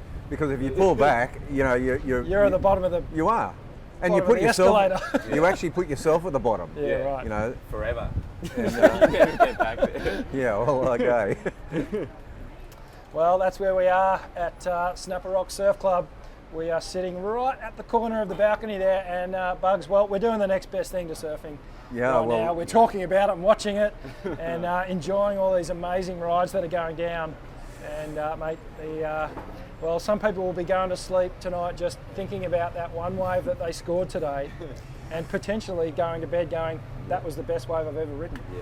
Well, I think the Rainbow Bay Surf Club is kind of like nearly like the ultimate sort of as in to where you'd rather be. Yeah. It's just the classic balcony. You sit here, there's always action happening out here. This time of year you can sit here and watch the whales going north. Then in a couple of months' time all the whale families are coming south, and they come in really close here. They come in to say hello. And there's always a bit of a brains trust up here on the balcony, huh? Oh, there's a, yeah. Yeah. Oh, Yeah, it's good pretty stuff. classic. The Rainbow Surf Club, what a place. It is. Well, bug surfing and the Olympics. Mm. We're getting close now. We sure are. 2020 is going to be a massive year for world surfing. You know, to think that it's actually an Olympic sport now. J-Boy. There's J-Boy going back around again for his 23rd Yeah. circuit. And look, he's not running now, he's walking. But these kids, you know, they've got endless energy. They can just surf all day. They'll put in a 4-hour session, come in, refuel, and hit it again. Couple of Weet-Bix, Oh, yeah. 14 Weet-Bix and back out there. Back out That's there. exactly what I've been doing. Have you? Yeah. I've just been staying on my weddy all day, just eating Weet-Bix and honey, almond milk. What else could you want? So, Jagger, how many hours would you actually put out? Oh, What do you reckon you'll do here today? I've been going. That was actually the fastest session I've had. I think I was only out there for like 2 or 3 hours. I went like a 6 hours straight the other day, and I Yep. was just dead. I didn't eat a thing. Just cooked. For like 3 hours, I was just going, oh, this is my last Yeah. run around. And I was just kept How do you After come 6 in though? How do you come in when it's doing this? After 6 hours, I've just got to put the food under the door. in the mailbox. Yeah, no, it's heaven on earth. It actually is. And it's just getting better. After that tide starts coming in, I reckon the swell's just going to heat Yeah. even more. And that's what's been happening too, Rick. On the outgoing, at the ebb of the tide, it's sort of not backed up a bit, but when the tide turns, you always get another pulse. So look, it's going to. We've got about a lunchtime, midday low tide, and that all that means is that all afternoon on that incoming tide, the swell will regenerate. Or it does like a little bit of water on the bank. This bank does. There's so much sand. Yeah. Wow. So it breaks on all tides at the moment. High tide, you've just got a little bit more of a buffer underneath you, but that makes up for it more because it comes onto the bank more. Right. So it's a trade-off. Well, you'll have to give me the tip about where to go, mate. Am I heading straight out the front here, or am I going down there where there's Oh yeah, about we've an eighth of the amount of people? got a little bit of a spot for you down there, mate. Mate, after 2 hip operations and a back operation, Yeah. I think that's probably where I should go. I think that's it. Well, here's the water angle. So this is what, Drum, well, this is yeah. what those thousands of people that are paddling around out in the lineup right now, this is what they're looking at. And that stuff that's going on behind the rock there, that is just treacherous. Okay, here we've got and a couple really more. turbulent water. Oh, that jump off's just Couple so more dangerous starters. today. Well, there's young Jay. He's next in line. So, Well, Jay got that beautiful little barrel Yeah, he did. a couple of minutes ago, and he's already on the rock. So Jay would have done this hundreds of times already. Yep. Jagger, do you jump off the rock every single time? Pretty much, yeah. Yeah, ever since I was like 9, I reckon. So the bodyboarders went down to that next ledge. JL probably jumped from the top. I go the back And jump then off. there's the sometimes. back jump off. Right but around There's- towards yeah, Froggies? there's the normal jump off the top rock, and then there's one about 5-10 meters to your right, and you But- just get that inside little But- chip shot as well. But tell us about what happened in Cyclone Oma to you. Nah.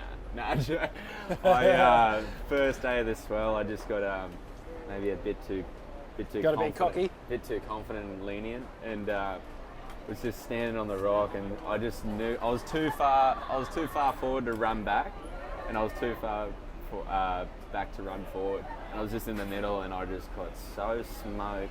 I was out of the water for like 5 weeks, I think. Yeah, it took Oh, wow. it destroyed his whole Pro Junior campaign I this year. missed 2 comps, and I was bummed about that. Yeah, that didn't work out too good. But that happens. It's life, I guess. Learn from your mistakes. Well, I think this is Parko. Oh, there he is. Look straight into an absolute cavern. Daryl Partner. Well, like you that's- said, you know, That's Joel, right? when Joel and Mick and yourself, Jagger, and you guys get out there, you know the exact position you need to be Yeah. to get the deepest. You understand the refraction coming off the rock there. I mean, you have a look at that. You'd just be going, well, hang on a minute, where do you want me to take off? You guys are taking off right at the tip of that point Yeah. and then coming all the way through. It's amazing. And like we were saying earlier, unless you know what you're doing, see you later. Yeah. You're down the point. Seriously. Well, how's that wave Joel just got there? And he just straight into a masterclass. Yeah, you got to be in such a good rhythm as well. Is even though you could be so good at just surfing behind the rock, but if you're in a kind of a bad rhythm, you're just going to have a bad surf and you're just going to fall on every wave. But Jagger, I was saying to Rick about an hour ago that there is already sand missing from behind the rock. It's not as deep as it was even a couple of days ago, is there? Yeah, I'm so spewing. It's going to go. I know that it's just going to go. But they've been pumping sand, which is a good thing. Yeah, like it might hang in there. It might just have a hole, and then with enough sand at Froggies, Yeah.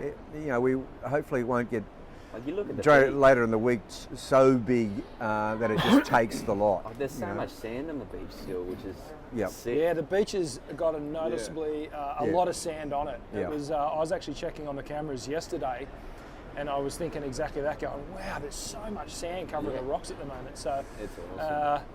well, maybe this next swell will groom out that sort of second part of the bank down the line a little bit. Well, that's what'll happen for sure. Yeah, you can That- almost that's slowly see it. That's like one this. thing It's that will happening, happen for yeah. sure is that this swell will actually groom the bank further down, so you won't just have snapper, you'll have the whole thing connecting. That's a very likely scenario. Yeah, that's the thing. You get snapper, good for like a 5-6 day period. The swell hits, and you'll lose snapper, but then you'll get rainbow greeny cool, which so it's either way you win. And they'll- again, spreads the crowd out again. yeah, well, it does, and then you'll get a reconnect again. With another south swell with some more sand, and suddenly the whole thing's connected. Awesome stuff.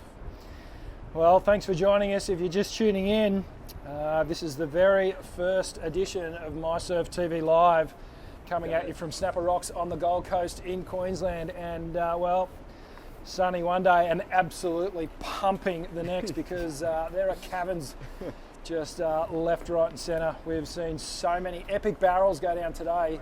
So cool. And it is just all happening here behind the rock. We're seeing some throaty, what would you call it? Is it 6 foot out there at the moment? Oh, there's some, there's Even bigger? there's some 8-footers out there for sure. And because it's such a long swell period, it's pretty powerful out there. Did you surf it last night, Jagger, when it was really coming in? No, I went training. Oh, okay, because I was just had thinking, wait for these next couple of days, or wait for today, because I knew it was just Hang on. insane today. Is that Joel again? It looked like him. That's the replay of Joel yeah.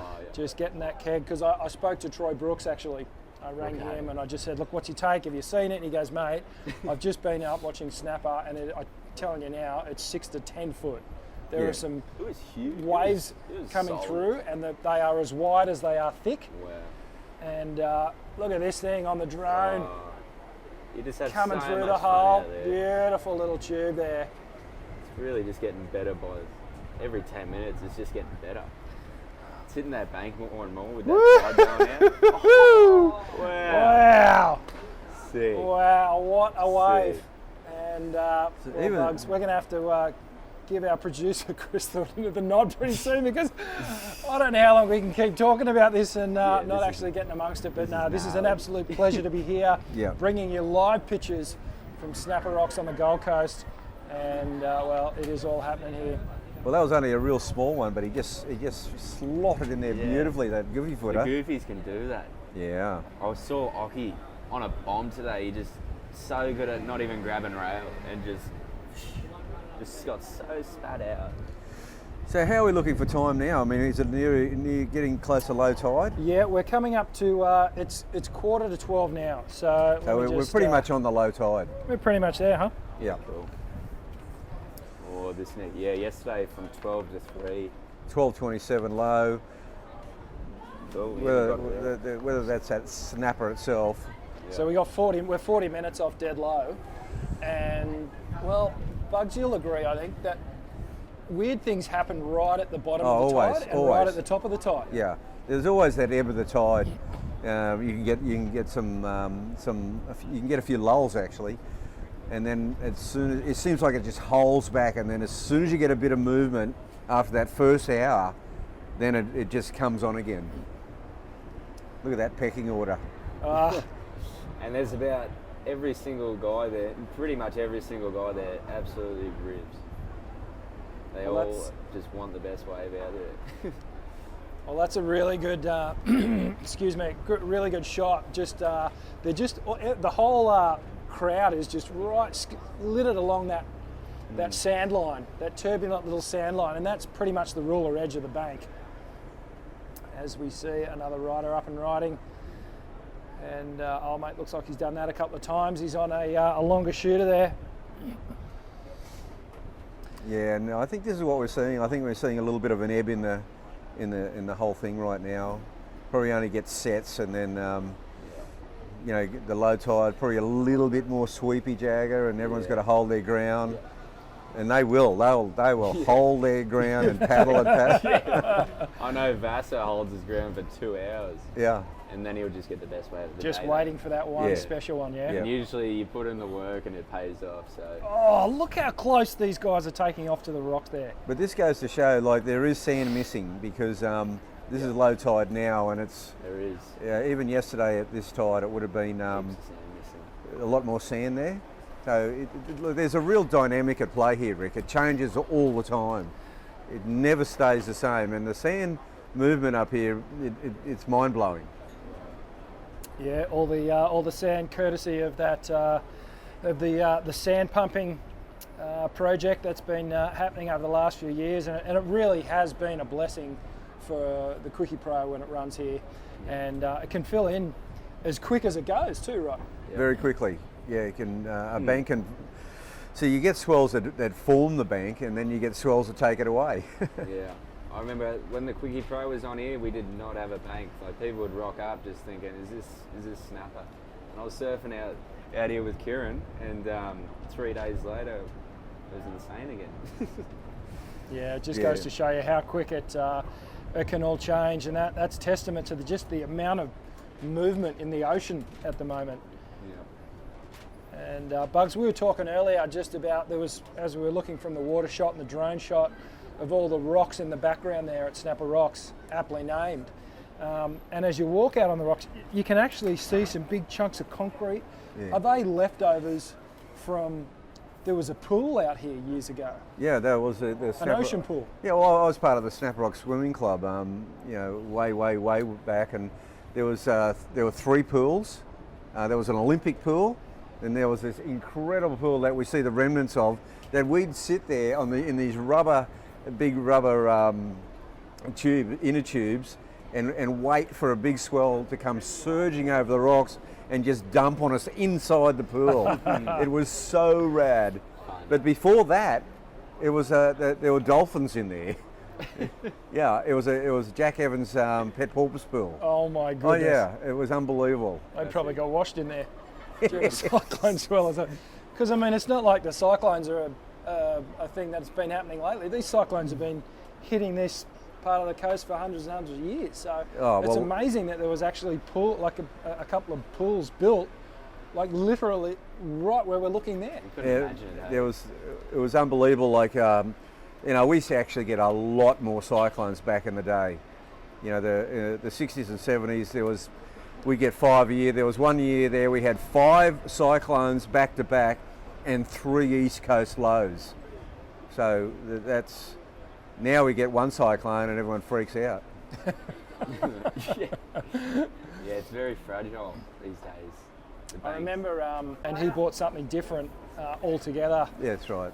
And well, we're hoping Kelly might be tuning in. G'day, mate, if you are, and we hope you're feeling a little bit better. We saw on social Yeah. media that battling a bit of a flu. Oh. Hopefully, Kelly will be okay. Well, J-Bay's just right around the corner. Is he going? Is he going in J-Bay? Haven't heard yet, and then I guess there's a question mark around That'd be John awesome as if he well. did. Whether John's going And to Mikey. and Mikey, right? Well, I think Mikey's actually just pulled out. Wow. I saw something on social media last Yeah. night And, that the WSL announced that Mikey Wright is out of that comp. And they put Federico Moraes in. Yeah, Freddie's he's surfing had good. He's a great surfer at J-Bay. He sure made is. the final Yeah. against Philippe. So Yeah. He did. He made the semis just at Rio as well, so I thought he'd get the wild card anyway. Yeah, it's we've got a great title race happening in both the men's and women's. It's incredible. any early picks, Rab? Oh, look, I think it's going to really come down to it. But I mean, it does depend on. I think J-Bay's an important event. Yeah. You know, I'm hoping John's okay. It'd be a real shame if he had to miss that event, but I think he'll be fine. But you know, I think Philippe Toledo is going to give it a good shake this year. Yeah. Medina always waits for the second half of the year to have his surge. We haven't seen that yet. He's like Mick, And back you know, John I think will be there. Kalaho and Dino's having an incredible year consistently wise. Yeah. And Geordie Smith sitting right there. It's Geordie's ripping. it's an awesome title race. Awesome stuff. Hey, Jagger, mate, we're going to fire a couple of questions onto you before we say goodbye and go to cool. some free surfing footage. I'm going to put you on the spot here. I'm just going to get my notes organised. Your favourite surfer in the world right now? Joel Parkinson Straight up. still, yeah? Still. Not even a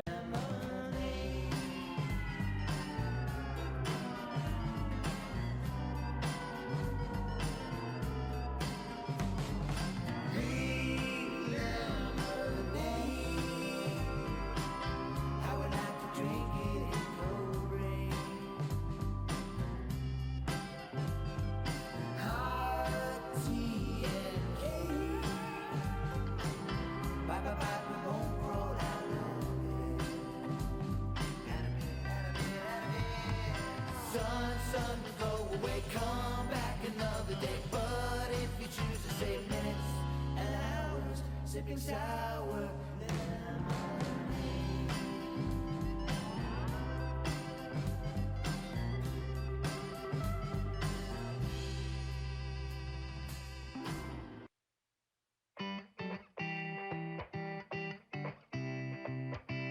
Worst vloggings I've ever had out. Snapper, there's some evil ones behind the rock. And if you just don't time it right with that backwash, you just get launched. We had Jagger in here just before, and he's calling it probably top 5 he's ever surfed out here. Yeah. Are you calling it I would- pretty perfect? Yeah, I'd put it in definitely top 4 even for me. Yeah, it's pretty, it's just so groomed, like that long periods come in and there's just like a light southwester, and it's just, I don't know, like everything's just lined up.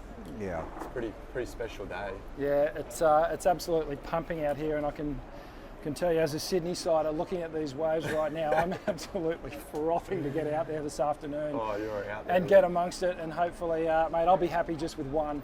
Yeah. I don't even want to get pitted. I just want to get on a bit of a long wall and just find that groove. But mate, what's been happening for you over the last couple of years? What have you been up to?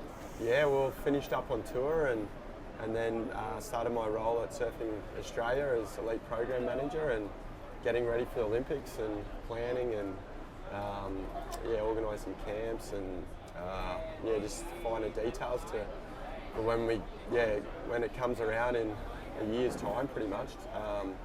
We're the most prepared team and things are going well.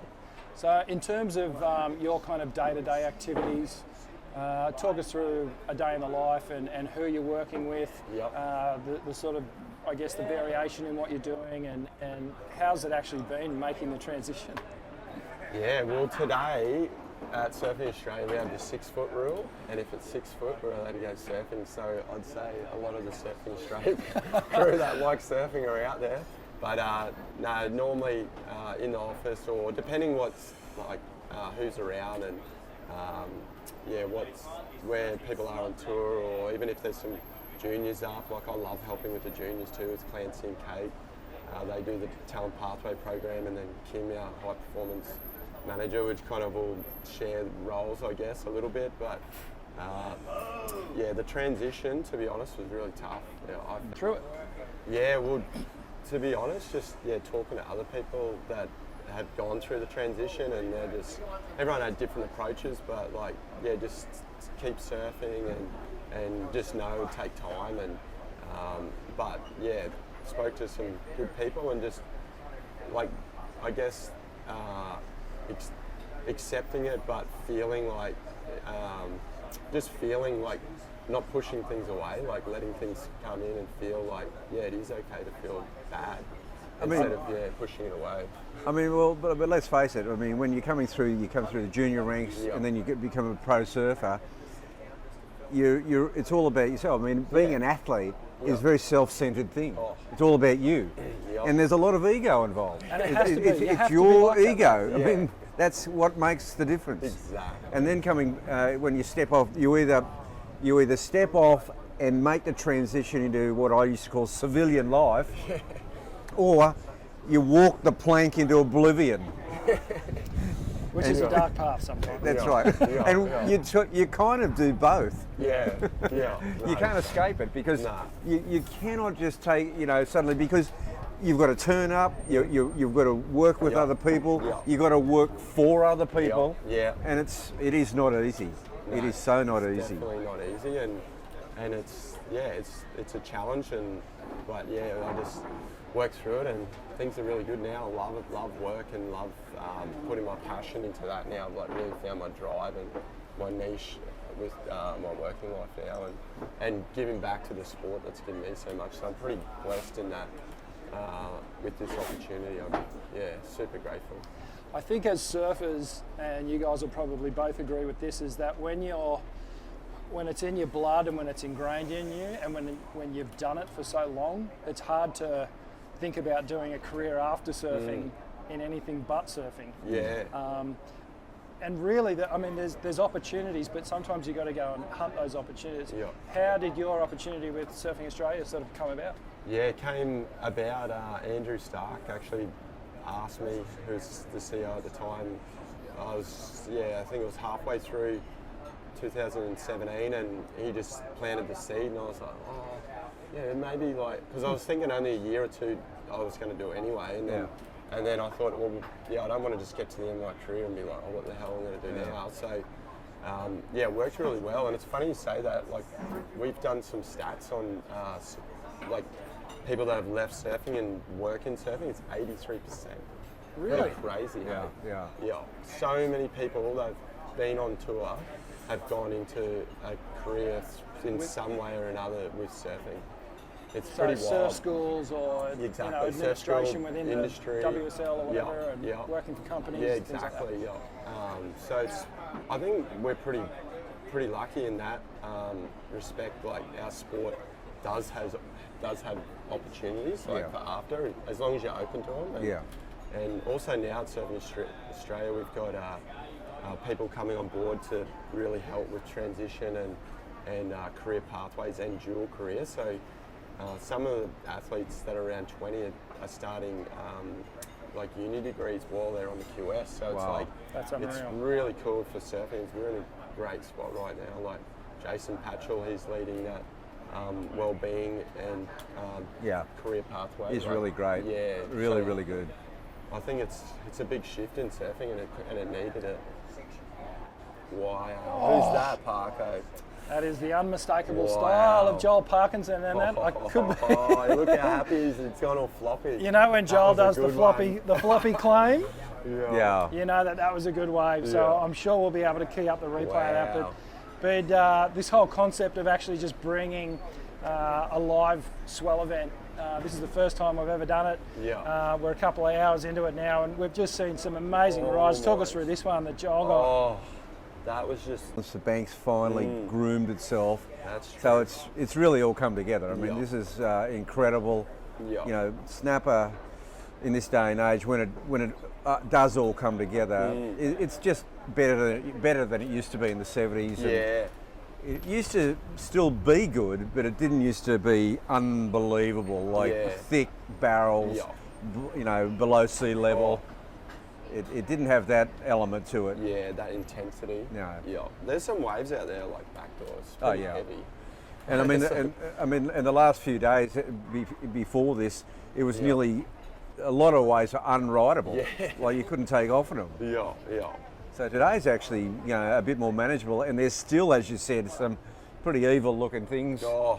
coming from the deep. Yeah, yeah. Well, this is a great drone shot now as we have a little set approaching the lineup. Let's see if anyone's going to get into this thing. Too deep, Oh, he's deep. too deep. Oh, there's someone, but he's too deep. Couldn't quite do it. So you get, you know, and you get different angles. You get focus. Wow. Some from way behind the rock. Oh, look out! Oh, is someone in that? Yeah, Oh, is that Mick? yeah, that was that's Mick. Mick. And the battle's on, eh? See, it's the masterclass. As soon as Wow. they go back out there, I think Jagger said it before. There's Mick and Joel, Yeah. and then there's the rest. Yeah, everyone else. I mean, Dino Oh, yeah, gets some Dino pretty good was ones out out there, there, yeah. as do you. And I was going to ask you, Bede, what about just your surfing Yeah. since retirement? I mean, you know, do you love it more? I mean, where are you at with your own surfing? Oh, definitely loving it more. I feel like I've gone back to that kid state of mind where like I enjoy wipeouts. I enjoy like just the fun of it. Like I'm not always trying to. And his rail game is impeccable, Yeah. and he can ride the tube like Yeah. you know at Yeah. the best of them. So. Yeah, he's really good surfer. But the question is, can he get into the QS 10,000s? Well, like you Yeah. were saying, Bugs, it's going to be a grind for him for at least 3 or 4 years before he's even going to have a good crack at it. Yeah, because he'd be in Bolito right now if he could. If he so, could, right? Yeah. See, I was just saying before, I was talking to Kieran Renato the other day, and a plane left from Sao Paulo for South Africa Yeah. to go to Bolito, to go to Durban, and on that plane it was a charter plane, and it was completely full of Brazil. No. Well, that might be it for us, Rick. I don't know if we're going behind the rock now after that story. My days of behind Down the rock beach. are well and truly over, mate. I know my limits now, and I'm all about. After the second hip hop, 18 months ago, I went. It's all about body preservation now, Yeah. and get my thrills. I still. And we got a whole week of this. Wow. And by the end of the week, there'll be Green Man will be linked up. Yeah, be you linked know. up again. I may have to ring Amanda. Coming home tonight. Yeah, I think you should. Well, at least you got family up here. Yeah, You got that excuse. You I'm know. put the roast on. Let's go. Tomorrow's looking really good. Like light Yeah, winds. that's right. Still, who's this? This is a nice I'll have to wave. put the call into work too. They're expecting Oh, me that back was there a massive tomorrow, but pack. yeah, That's it's Thomas some great surfing going down. Oh, Thomas, yeah. Yeah. Thomas, a young Snapper surfer off, from right, so- Snapper, Yeah. incredibly young, powerful young surfer. Yeah.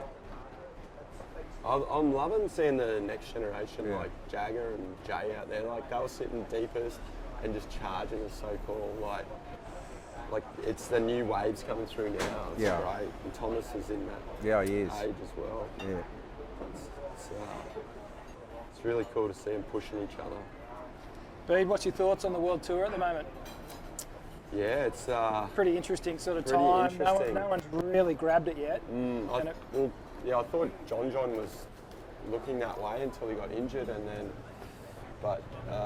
it's pretty wide open. Like, I feel, J-Bay, and then that Europe leg like makes or breaks people, as you know. Yeah. It's very interesting. The girls is just like crazy tight up the top as well. So yeah, I'm looking. It's going to be finding their way. That's right. And you don't like besides Gabrielle and a couple other people that got titles early, like yeah, most people go for their titles a bit later in their career now. And Absolutely. yeah, they're just finding their way through life, and they've got the talent. And they had that battle at the World Juniors, like Ethan beat Griffin in the final. So I reckon you're spot on there, right? Yeah. Like, and yeah, that's going to be good to watch. I reckon in about three or 4 years. Yeah. Oh, well, when you Who's were that? just dissecting that, someone was dissecting that barrel there. And Looks like a that young was one. an absolute smoker. Wow, this is still barrel number going? 2, still Oh, no going, way. and some amazing tube time. I couldn't see who that was. We'll try and we'll key up the replay here. So if you are just joining us, this is mySURFtv Live, bringing you the action as it unfolds here at Snapper Rocks on Queensland's Gold Coast. We've been here for the past couple of hours, and well, the action in the water has just been absolutely amazing. We've seen some of the best waves we've seen out here at Snapper in years. Certainly the best swell of the year from what Rabbit's calling it. And let's see if we can figure out who this is. It could actually be so Parker. deep there. No sticker on the nose. So how was that little shimmy jive? And then straight into this one again. That was such a fun wave. Yeah, that was a sick one. What I like about this, instead of the claim, it's just dismount. Yeah. Nice. Well, what was that scoring against Parko and Mick then? I don't know, That it was a pretty bit smaller, but it was really deep, and I don't know. So much tube time Yeah, though. it's a lot of tube time. Amazing stuff. Yeah. Far out. Yeah, on this low tide, there are just individual waves that are going to be superior to others. Yeah. You know, you get that little bit of the ebb, and you don't get as many quality waves. The tide will turn, and you know, Mick and Joel are sitting out there waiting for that. Yeah. It's like you get your eye in out there, don't you reckon? Yeah. Like, especially if it's for you guys that have surfed it so much, like you just see the line and they'll just wait for it and just chip in behind it. You're absolutely looking for the same kind of wave. Yeah. Is Mick. Well, here's Mick. So this happened about 20 minutes ago. Mick just did the full elevator drop into it. That was a Gets solid around. wave. Look at the that. backwash. It's That like thing's way like double overhead. way double overhead. A real tick. And mate, you could drive a bus through that thing. Yeah. That would have felt pretty good. Wow. Good time for the boys to be home and not Yeah, travelling. exactly. Be pumped. Yeah, well, Mick seems to be on a pretty good thing at the moment. Yeah. Just, wow. well, you know, still surfing at a world-class, world title level. Yeah. And travelling around, obviously, with the search and turning up at the right places. I at the know, right it's time. pretty. That's a good job to transition into. Oh, wow. Well, I don't know if you can still classify what Mick's doing as a job. Yeah, I that's don't know if right. That's still reality. Yeah, mate. I feel like we're working harder than Mick right at this moment. So Yeah. live And- action, yep. That's cool. And it's good. Joel can have a bit more time with his family and stuff too now. So he's just been enjoying home life and getting some barrels. Mate, what's happening with the whole Bolter thing? Yeah, it's going well. Just ticking along, and got a great crew there. A lot of ex-surfers there actually. Ant McDonald and Chuppers. As a Graham, there's like a lot of surfers there. But it's good to employ some of the boys, and it's just a fun project. Yeah, well, Jaggy going back out? Yeah, he'll go back out. Yeah. I Too think hard on to days sit like on the this, shore, everyone isn't it? just surfs. Oh, that was nice. Oh. That was a good fade. That's Zaffers again. Is that Zaff's? Yeah. Wow, he's doing it. He has been on. I'm going to give him the wave count award for the day so far. Yeah. He's had more waves than anyone. Yeah, he's real crafty, like the way he's positioning himself out there. Like I was sitting out there with him for a bit, and like he's not going right to the top of the peak, but he's just like going in and out, and just that real crafty, looking for anything that's going to double up. Has he been doing any work down at the HPC with you guys? No, he hasn't. But years ago, he was in there like every Yeah, he day was. when I used to train there. Right. Okay. He was always there training, and Because he's down Yamba way, isn't he? Yeah, but he's living up here now. Right. Okay. But his work ethic is really good. Like that's why he's got a good shot of making it. If he can get into the 10,000, he's got the talent, got the drive, the work ethic. And he's got the knowledge of how to get waves out of busy spots. Like even that in itself is like such a challenge. Another name coming up in the Australian ranks in surfing, Jack Wilcox. Yeah. I reckon he's going to be one to watch in the next couple of years. He's so good. Surfs so good. Has done the move from WA. I think he's living around Cabaret now. Living at Cabba. And you can already see the results. Yeah, it's massive. And like his coach Timmy McDonald lives on the coast, and they're in the centre training like with Joe, this S&C trainer, like daily.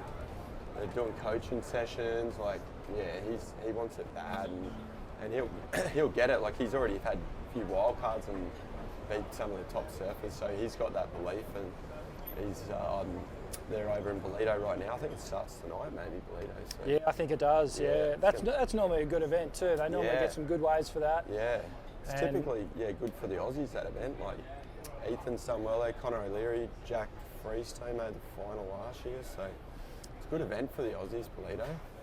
Did I see correctly? Did Wilco? Is he in the mix over there? Yep, Wilco's over there, so that's cool. So is he making a stab at getting on tour again? I think so. Yeah. I think like it would have been hard, like to he just had that great run on tour and then just had one bad half of the year and he's off tour. Sort and of just happened really quick. Yeah, it just happened really quick. So I've seen him a few times, and I think he's just kind of finding his feet. He's got his business, his restaurant down Byron Way. So I don't know. It'll be interesting to see if he's got that drive. I think it's just hard when you're going against all these hungry kids coming through. Frothing. Like, if you paddle out a bit relaxed in the heat, you get eaten alive. Hey? Yeah, and coming off the CT as well, where it's priority so prominent in heat situations, and it's really coming down to the surfing that you're doing, rather than because there's still a bit of tactics that go on at a QS level. Someone just got an absolute brenner, and that is obviously Joel Parkinson. You got a barrel. Nice. So the boys on cue, they've put on the second session for us, which is going down as we speak. So we've what time is it? We're right smack bang on low tide right now. And you can only watch it for so long, but I love that. It's going to turn on, you reckon? I love that 6 foot rule. It should bring the swell in again. There'll definitely be a pulse. I'm going to be putting in a submission to the crew that I work with about that whole 6 foot rule because I think it's good. It's a good workplace. When I took over the OSP, we had that office right at it was when the Super Bank first started. I used to have the 6 second rule. There was 6 second barrels. 6 second swirl period. Anything to do with 6 seconds. That's class. From there, like I could. I could get like whoever was working the office go, look, drive us the snapper. We'll surf back to the office. In 45 minutes you could get a couple of good barrels. And I remember that swell in winter, and you came out and did that, and that barrel, that was probably the best the Superbank's ever been through that section. That was the best Superbank ever. And that was right at the start, wasn't it? So it was coming out of deep water. Far out. That was crazy. And that's what's happened here, it's coming out of super deep water. Because I've seen the maps, the seabed maps. It's super deep out behind the Snapper. That's why it's really Snapper on steroids. It's just heaving. Exactly. And everyone's riding like bigger boards, and like typically you don't ride bigger boards in Snapper. But you have to get over that. That's the difference. It's really coming out of deeper water. Look how much sand is here. This is unbelievable. I know, the Quickie Pro would have liked that, wouldn't they? Well. Good for the locals. I feel like you guys are coming in a really good period up here for the next couple of months. It could really start turning on. It's been a late season. We had a late summer.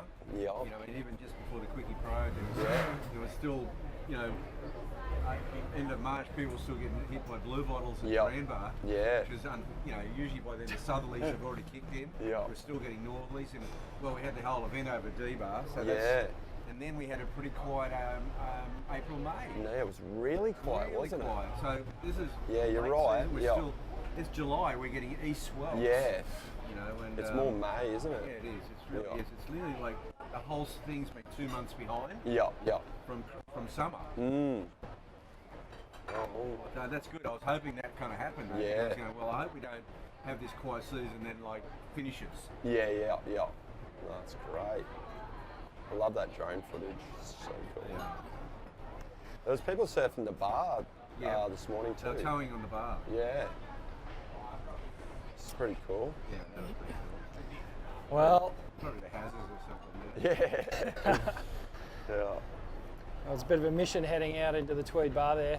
I'd be a little bit nervous Ooh, yeah. about that, but no, and especially when this action's going on here. There's some beautiful vision of us right in the centre of your screen there, Snapper Rock Surf Club. That's where we've posted out today. So a big shout out and thanks to the crew there for allowing us to cordon off the prime position on the balcony. We're right on the corner there, and we've got a bird's eye view of all the action that is going on out here live at Snapper Rocks. As we see one of the Groms Yeah. It's just still jagged holidays. one, Oh. and This is the sort of day where the Groms don't really get a go. But he's, tell you He's what, he's super going, I've got stoked. one, and I Oh, am going to yes. town on it. Yeah, Grommy. Yeah. well, he has just comboed Mick, Joel, and Zaf in one wave.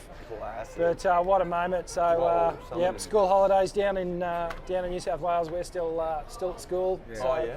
Queensland Yep. school holidays. Well, Yeah. imagine if they were all on school holidays Yeah. at once. There'd be twice as many people out here. Yeah. Well, I mean, next week we get completely invaded because we've got the Yocket Grom Oh, comp. yeah. Oh, you do too. We've got the big double series, the Yocket Grom comp, followed by the Skull Candy. That's the Yeah. big junior Yeah. prestige events, you know. Yeah. Pro Junior, I mean, no, not Pro Junior, Grommet. Yeah. And Yeah, they're the they biggest just- ones in the country. They'll have their week next week. When the swell goes down, hopefully the banks are still here and they go berserk.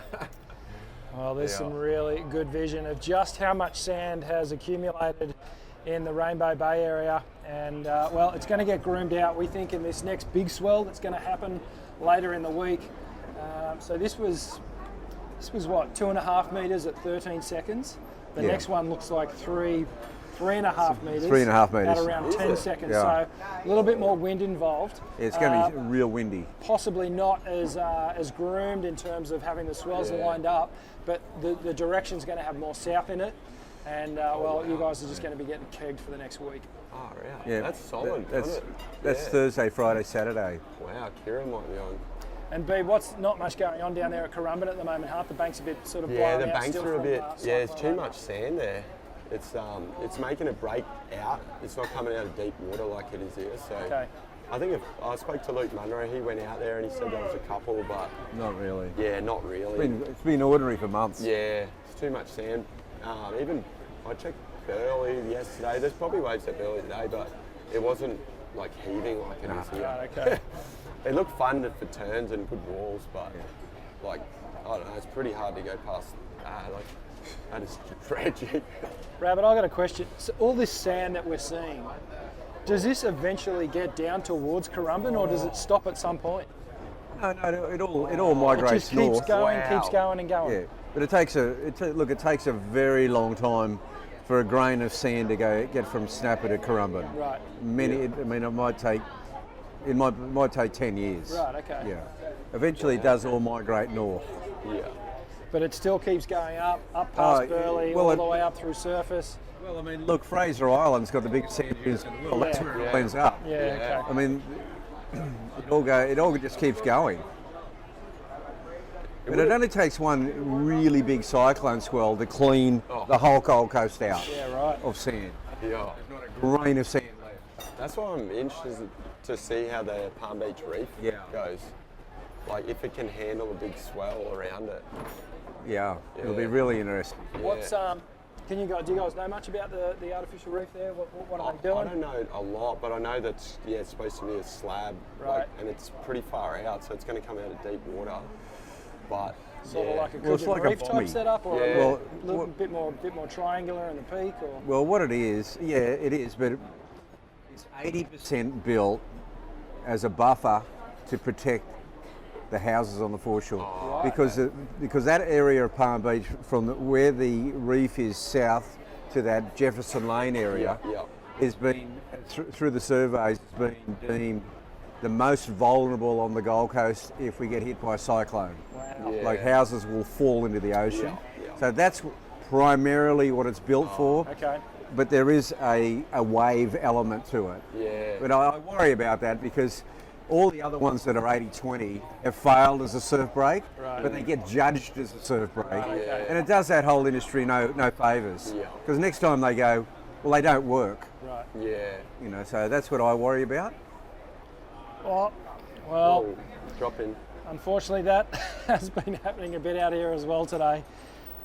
Due to the nature of how many people are surfing out here at Snapper Rocks. We are getting a couple of waves yet, and look at the pack at the top up there, Bede. So They're like all local crew. But what's amazing is, you know, because of the fact that it breaks from dawn to dusk, Jeez. like all day long, Yeah. it kind of, I always say it comes out in the wash. Yeah. You know, you might get a couple of drop-ins, you might get faded, but you'll get your waves. Yeah. yeah. Yeah, I saw Jay, I don't know if they showed it on here, but he got faded on one, and like you said, he must have been in that mentality because he came up and he was fine, and then he just got another good one anyway. Well, you kind of got to be, otherwise it becomes a distraction. Yeah. Whoa. And you know, you just get back out there and. Who's that? Mick? Mick, Or- yeah, is it? Mick Wow. Fanning again up and How's that riding. grab rail hack? So live action here from Snapper Rocks, Shit. and former world champ Mick Wow. Fanning has been he's been the one to beat out here, really, hasn't he? Yeah. Him and Mick and Parker have been setting the standard, and there's been plenty of people trying to follow. Look, there's just a little empty cylinder funneling down the sandbar there, Oh, this thing. and Whoa. oh, Oh, just smoked. little lip to the head. Oh. I wonder if the lifeguards have been busy with injuries. People have been getting smashed, but Let's talk about just how dangerous it can get out here. Like, it's really shallow. Like, I got smashed into the bottom. Luckily, it pushed me sideways, though. Right. So just bang and then skimmed. But I don't know. I saw one guy get the lip landed on his ankle. Like, yeah, it's pretty. Yeah, what we don't see, Rick, is over at the Tweed Hospital, they know when the swell's pumping. It's happening. there's a line of people. They are. They're heading there. There's, you know, stitches. And, Yeah. I mean, Oh, they'd be it's full on. guaranteed. It's a bit of a meat factory. Yeah. Oh, how good is that line through that section? Wow. He's picking the gems, isn't he? Oh yeah. Wow. He's going Mach 10. Honestly, this hack he does here. Yeah. I love that we're just all watching and appreciating Yeah. what's going on here. Oh, look at that. Grabbing the rail Beautiful. and just textbook Mick Fanning there. Right in that guy's face. Sprayed him. He'll probably tell his mates this afternoon, though. Mick got hell barrel Unbelievable and stuff sprayed him in there. the face. So There's a bit of backwash. Yeah. The backwash is another element here, and Oh. you got to factor in when you're paddling for a wave, yeah. AB. Yeah. Yeah, if you don't look at the rock before you catch a wave, you can just get catapulted. yeah, Yeah. it's a bit of a formula, isn't it? Actually trying to work out, you Yeah. know, get yourself in the right position, pick the right wave, Yeah. time the backwash, Yeah. make the drop. There's like Yeah. all these things that happen in the space of about 1.3 seconds. Yeah. So when we sort of said, you know, this isn't for the faint-hearted, really. Oh. Although they're not giant waves, No. they're very But critical yeah, waves. you can go get Dylan Longbottom was so close to getting washed on the rocks. I don't know if really? they showed that, but he got one like it was a set and he was really deep and it backwashed as he stood up and then just got completely flogged. And I think he got skimmed over the last bit and then like washed like 50 meters. It was crazy. Like if you hit that rock front on though, you would be in all sorts. Yeah. Like, You're in serious yeah, trouble. like you'd have to go and rescue the person. But luckily it's got just enough side sweep. But it is quite intense because it's Yeah. so east, like where it's not pushing down Yeah, as normally much. Yeah, breaks along the rocks a Yeah. little bit more, doesn't it? Yeah. It's and almost pushes you out. And it's Yeah, almost exactly. nothing as well, yeah. Yeah. But it's Looks like we have a couple of lines some heading weeks towards the just felt takeoff zone, but it really is just a picture perfect day here now, isn't it? The sun is out. We had some rain squalls coming earlier. We didn't know what was going to happen there, but Gold Coast is really starting to turn it on. Look at this thing. This one's breaking a little wider down the point. Yeah. Nice.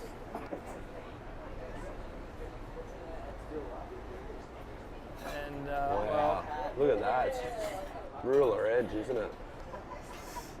Yeah, that bank's getting really good now. Yeah. Here's a bit of a paddle. Looks like one of the boys. No. See, it's got a bit of a double up to it. Bodyboarder gets it. the lid. What's the vibe between the lids and normal surfers? Look, there's no vibe. Look, it's just surfing out here because I mean, there's so many people. I mean, you just accept everything, you know. Yeah, Mitch Rawlings, like he's one of the best bodyboarders. He was out there before, like he got one wave that was like you couldn't have made it on a surfboard. That's right. Yeah. They know those ones. They target those ones that surfers just aren't even. They don't want any part of. Yeah. Yeah, I love surfing with him because he just turns and goes on the heaviest waves. Yeah. Bede, you were talking earlier about equipment. What's your favourite board to ride now? Is it still just a standard shorty, or are you enjoying riding something a little bit different? Yeah, if the waves are good, I'll like just ride a standard shorty. But if the waves are kind of average, I love riding like a small 20 or just like a 5.8, just regular board with more width. And then even I grabbed one of Kong's old boards, a 7.2 channel bottom, and I rode that the other day, and it was so fun. So kind of just a bit of anything. Like, good. Yeah. Keeps you fresh doing that, huh? Exactly, yeah. Oh, look at this thing starting to stand up down the line a little bit. And just the full elevator there. And that was he'd be feeling heavy, that that tonight. drop. Yeah. He could be washing sand out of his orifices Yeah, for the next couple of days. the Masters division's been cancelled. Wow. That was Yeah, that was a mean drop. yeah. There was a bit of backwash on the top of that wave Yeah. too. That's the thing here. That's what makes it more unique than any other wave, really. Just that backwash. That sometimes it works for you, but geez, sometimes it just Is that absolutely. Jay? Yeah, that's Jay. Jay Ockalupo Jay's up and doing a riding. long- Yeah, he's This one been out might there. He's double done the up for marathon He session, hasn't he? has. Oh, this thing's going to go again. Yeah, Jay. Here he goes. Bang. Nice. Oh, I'll do the run around. Yeah. Yeah, little finished it off there. Could be in for lunch. Yeah. Whoa, who was that? Parko. Yes. Jeez. Back on, it's pretty even now. Oh yeah, it is. He's evened it up. That was so nice, that Yeah. I barrel. like that Nadal reference that you made. Yeah. Yeah. Federer versus Nadal, Nadal. Federer Just a cut going above. set for set, game for Yeah. game. Well, point it's for like point. John and Medina right now. You know, they are just even though you know you've got Philippe Cholito, Italy, you've got Geordie and Flahay and that. You just sense that when they're on, John and Medina are just in another phase. They're in another level. What's your prediction for Kolohe? Has he got a world title in him? I reckon he's got everything going for him right now. He's, Wow. Yeah. That is a gnarly drop, Oh, it looked like he was just going to hit straight on sand. doesn't it? That was. That'd have been psycho. it. In terms of wipeout speed, he Yeah. kind of did everything right though, didn't Yeah. he? Doing Yeah. that little Yeah. pencil jump, Yeah. Yeah, trying to probably penetrate spat and out get the down. back, hopefully. Yeah. But yeah, you just you don't want to land. The on one your thing side about or- no, you don't want to land it. I mean, the one thing about the pencil drop, a dead set low tide snapper, is that you can pencil drop, do everything right, and land and go. Oh, what am I doing standing on the sand? Exactly, because it'll be like half a foot deep. Yeah. But It's yeah. I mean, Oh, that was. it is crazy. so easy to hurt your ankles out Oh. there. It's an ankle snap. Yeah. If you get the wrong, Yeah. Well, that was a Yeah. pretty good example of a wave that a surfer wouldn't have been able to take off. Nah, exactly. And the booger got it. So He's still going on he's that still too. going Oh, down the he's line. getting He up just a pulled barrel. out. That was amazing. And we're live from Snapper Rocks on the Gold Coast in Queensland. We've been streaming for the first time through mySURFtv Live. So a world exclusive of sorts. Yeah. One or two little technical issues along the way, but so far so good. Oh. And we've been joined, B Durbridge is with us at the moment. We had your son Jagger Bartholomew in here earlier giving us a bit of a grommet view on what was happening out in the lineup. But yeah, I mean really there's just been some amazing waves that when you think of how many barrels we've watched in the last 2 or 3 hours, Oh, it has just been incredible. yeah. And yeah, letting the world watch it too, hey, it's so cool. I feel, sorry for the people working up in Brisbane today. Yeah, wherever you are, it's Monday morning here and well, it's Monday afternoon here now in Australia. It's a spectacle. It is a spectacle, and I'm sure there are plenty of people that have their browsers switched on at work and the headphones on. Yeah. But you know, if you're close by, come on down, join the action, get So out you can there. see the sign there. See the sign, the 20 kilometres? That's a speed bump.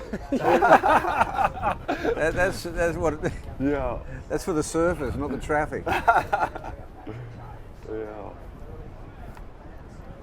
Okay, guys. Well, while we wait for the next set to come through, we're going to throw to a little package and have a look at what went down here at Snapper Rocks yesterday. Stay tuned. Yeah. Cool. 3 hours. You want to get out there, Rich?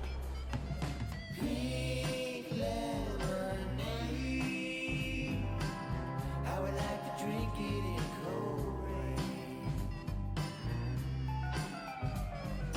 Hot tea and cake. Bye, we won't crawl out of bed. Out of bed.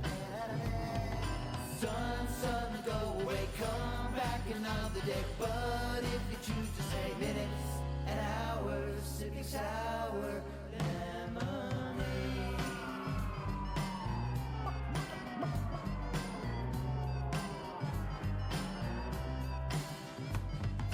Pink lemonade, all the colors in your promenade. Salty and stained, in my mouth the world's melting away. Melt away, melt away, melt away. Sun, go away, come back another day. But if you choose to stay minutes and hours, sipping sour lemonade.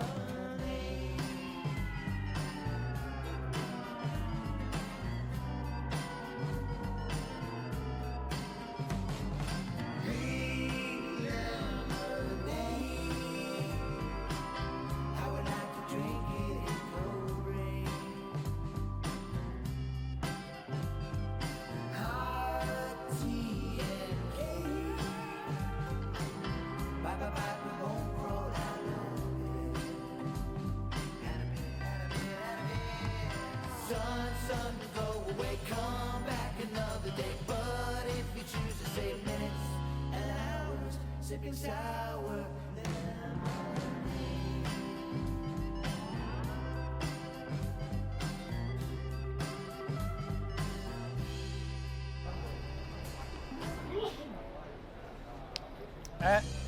Welcome back to mySURFtv Live. Thanks for joining us. We're at Snapper Rocks on Queensland's Gold Coast, and I can tell you now, it is absolutely firing. The points are lighting up, and the diamond right now is Snapper Rocks. It is all going down. The vision on your screen right now. These are live pictures, and well, we've seen some of the best barrels we've seen on the Queensland Gold Coast in many years. Richie Lovett bringing you the action alongside Wayne Rabbit Bartholomew, 78 world champ and absolute legend from these parts. And well, Bugs, it's been a great day so far. We've seen so many barrels right on cue. Parko and Mick are putting on a show for us. Then we've had a who's who of the grommets out there. We just had Bede in the hot seat with us, giving us some of his knowledge And great to see Bede entrenched in the whole world of surfing Australia right now, and really working on Australia's chances for the Olympics coming up in 2020. Yeah, well, there's two levels. One is that, we spoke earlier on that we're kind of in a rebuilding stage in Australian surfing, and it does augur well. It makes me feel, comfortable to know that Bede Durbidge is heading that effort. That he's the boss, he's coordinating, he's brought on board a lot of ex-pro surfers, people who really know that space. And I think that's so good for Surfing Australia and for Australian surfing. I'm going to just get back to the tour talk just for a little bit. Yeah. Because we love it. Yeah. We can. Yeah, we keep going. And because this is the first time we've ever gone live, we can do what we want because you and I are in the box seat. So, mate, J-Bay's coming up. Yep. Well, hang on a minute. Let's just have a little look at that wave rifling down the line there. Yeah. It is really picture perfect right now. So we're probably going to be streaming for another half an hour or so, and then I'm just going to cut the cord because you're streamed out. But we're pretty much at the halfway mark on the tour. Yeah. Kelly's in the top 10. Yes, right. And he sort of weathered part of the tour, which is not traditionally his good leg. Yeah. We're coming into J-Bay, we're coming into Chopu. He likes the French events. And then obviously coming into the back end at sort of Pipeline and in Portugal at Super Tubes. There's some real events where he could potentially do some real damage or get a win. Well, Could we see the miracle happen? Well, I'll tell you what, the next two events will tell, because the next two events are his pet events. Yep. And they are locations where he has dominated in the past. None more so than Chopu, but J-Bay as well. I mean, the Andy Irons, Kelly Slater J-Bay finals, Mick and Kelly at J-Bay, Joel and Kelly at J-Bay. I mean, honestly, he's so phenomenal out there that, we could see, look, he's got one absolute throwaway event, the first event of the year out. He got no result whatsoever, straight out the door. And since then, he's had a bunch of top 10 results. Nothing, in that top 2 or 3, but 5ths and 9ths, they're keepers. And what they are, they're foundation results. Yeah, exactly. That they become, where they become relevant is if you start getting 1st and 2nds and 3rds on top of them, and then you're suddenly in a contention. It's pretty interesting stuff because, as you said, like when I was on tour, I did 10 years on tour, and unfortunately, those 10 years coincided with the domination of Kelly Slater and Andy Irons. Yeah. I think Occy got one and maybe Sonny got the other one, and that was pretty much it. There wasn't any more to go around. But the surfing that Kelly did at J-Bay during those years was absolutely untouchable. He surfed the place like no one else. His timing on the wave, the equipment he was using there, and I think that the key to this year and perhaps getting him right into the world title discussion is if he has good boards at J-Bay. When he hurt his foot, you could see he had tapped into something again. Yeah. That was he was back on. Yeah. After having maybe a couple of years where it wasn't quite looking right. I felt like just before he hurt his foot, he looked good again. And if he brings that sort of equipment or has that sort of flow with J-Bay, he could get right in it. Well, that's right. I mean, look, obviously he's got an illness happening right now, but I mean, surely that's going to be short term, and he'll shake that off. I mean, his whole regimentation of himself and his constitution is so strong. It's incredible. Like, I mean, he's got to be the most fit and in tune 47-year-old on the planet Earth in any sport. Yep. And he transcends generations. I mean, when he took those few years off. I mean, took 3 years off the world tour, and then he saw a couple of things. He saw that the Dream Tour had been established. And then in 2002 he came in and he saw a real rival there in Andy Irons. I mean, Andy Irons and Kelly Slater absolutely, we built the platform of the Dream Tour and they took it to the world, and they put it on the map, and it really set up for what pro surfing is today. And those two guys did it, I feel. And then came the next generation. Kelly would get underneath Mick Fanning's, skin. I mean, he was just people going, well, surely he's going to retire. Well, no, he was far from finished. And even now, don't you love it when he's going against Philippe Toledo and he's going, I'm going to kick his ass. I mean, that's Muhammad Ali stuff, It is. Now, It's really cool. I just love every minute of this. Okay, so if you had to, what are his chances? If you had to put odds on it, like if you're a bookie and you had to say, righto. Well, I'll tell you one 20 thing. to 1? Hey? 20 to 1? Well, I was thinking something like that because you wouldn't count him out. I mean, you'd nearly try to hedge your bets to see how he goes in the next two events because he could bring himself right into contention. And when he comes into that space, that is his comfort zone. Yeah. And he gets in other people's heads like no other athlete ever has. It's nearly kind of friendly at the, even though I think the most competitive surfer ever on the tour is Gabriel Medina. I really do believe that. Yeah, I believe that too. And I'm with you. and he would relish that. He would love that, and I think Kelly would too. And of course, John is just so brilliant, and he hasn't got any weaknesses. And Philippe Toledo is coming into the mix in a big way. Yep. I mean, I think it's. I mean, I'm still surprised that Geordie Smith hasn't put a whole campaign together yet. What's Geordie got to do? Well, it's What's consistency. missing?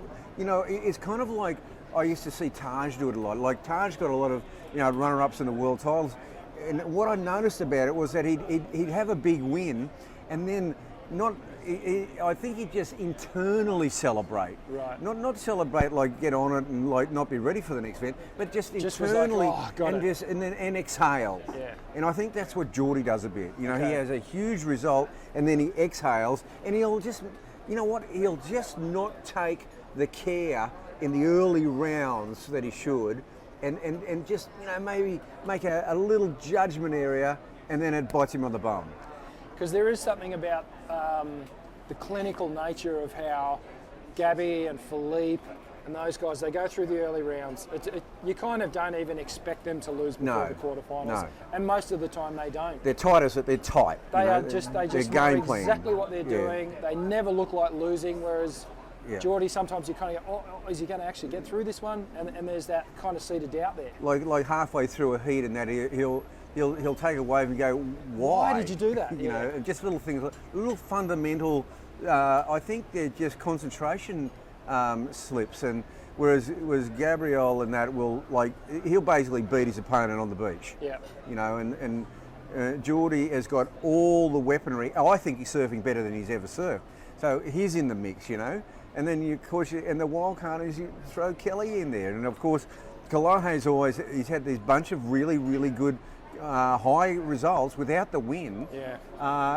But that's giving him confidence to go to that next level as well. So I think it's a great race, Yeah, I think it's a really good surfer to talk about, and that is Kalahe. Yeah. His growth over the last half a dozen years on the tour has been amazing. It's been very progressive. His curve has been very sharp.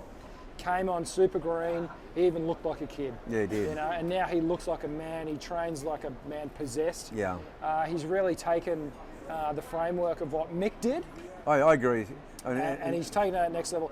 And although some will argue that he should have won here, the first comp at the Quickie Pro. Yeah.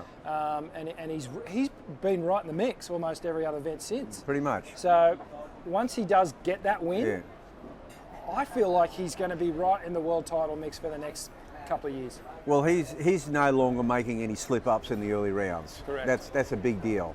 So he's getting quarterfinals and beyond, keeper results, semi-finals, and that's where he's expanded his comfort zone to. There's an expectation, like that's his new threshold. Yeah. And that really is great because it's not about winning event, it's about winning a tour. And he's come to a level of maturity where he is a contender for winning a tour. Yeah, I believe that 100%. As we just saw, this is not Mick Fanning, but Mick Fanning on the way before just got absolutely piped and then tagged some of the most crazy turns. So the Superbank is lighting it up at the moment. This is live vision from Snapper Rocks here on the Gold Coast. Queensland Tourism Events helping us to bring you these live pictures, and a huge thanks to the Snapper Rock Surf Club for allowing us to post up on the balcony and have the rockstar view, the rockstar position, and really take this lineup apart. We've been watching punters, we've been watching ex-pro surfers, world champions, grommets, girls. It's been an absolute free-for-all out there, but one thing is for sure, some of the best waves we've ever seen this year on Australia's east coast have been going down right in front of our eyes. This is a bit of a world exclusive, mySURFtv Live, bringing you a swell event as it unfolds. And whether you're just tuning in to do a bit of a check at what's going on down here and you want to come and ride some waves, or you're happy to listen to me and Rabbit banter on for hours on end and listen in, we're thanking you for joining us. And well, the waves aren't going to stop, Rab. No. They keep funneling through. No, it's a machine. Once it gets going, it's a total machine, and especially when you get these swells from long distance coming off. It's a wave train. It's corduroy out there till way beyond the horizon. Those sets will just keep coming through, and within that there'll be pulses. Yep. There'll be these 40-minute pulses where you'll get bigger sets of longer duration, thicker, and they're those classic moments where you go, wow, I've hit a little golden train of, the wave after wave after wave, and I mean that'll happen. Yep. That'll happen throughout today. Absolutely. And it can often happen tidally when you get that first push of the incoming tide, probably from that hour 1 to 3 of the incoming tide. That can happen. That should be just about right for you, Rick. That's right. I was just about to say that's right when I'm going to be hitting the lineup. So yeah, hopefully. Mate, like I said, I'll be happy if I jag just 1 or 2. Oh yeah, it'll be good to see you out there, mate. Get a couple down the line. Dylan Longbottom, just heading out for another session. Yep. Mate, because we've been sitting here since pretty much first light this morning. Yeah. We've seen people going for their second, and some of them even now their third session. That's right. So when that's going down, you know that the waves have got to be pretty damn good. It's tools down. Well, it should be automatic tools down when it's Yeah. like this. But while we're waiting for the next set to come and hit the lineup here at Snapper, we're going to go and check out some footage from Cyclone Omar. That activity that was all going down because Kira really came to life. So let's go to some of that action and be back with us soon.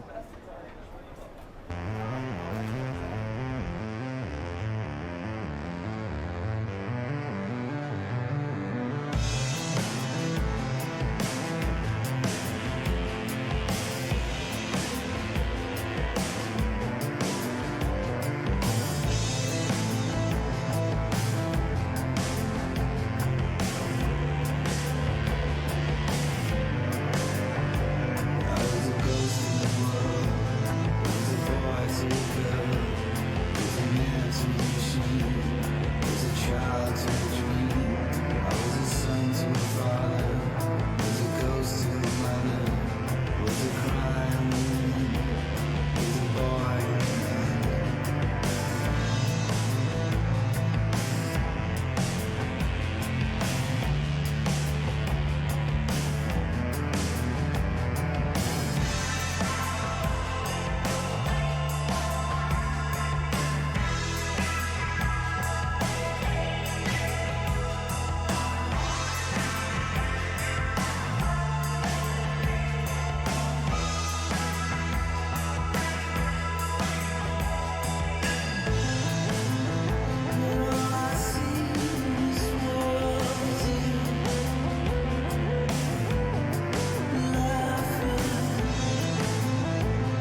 Welcome back to mySURFtv Live, bringing you all the action that is going down at Snapper Rocks here, Queensland, Gold Coast.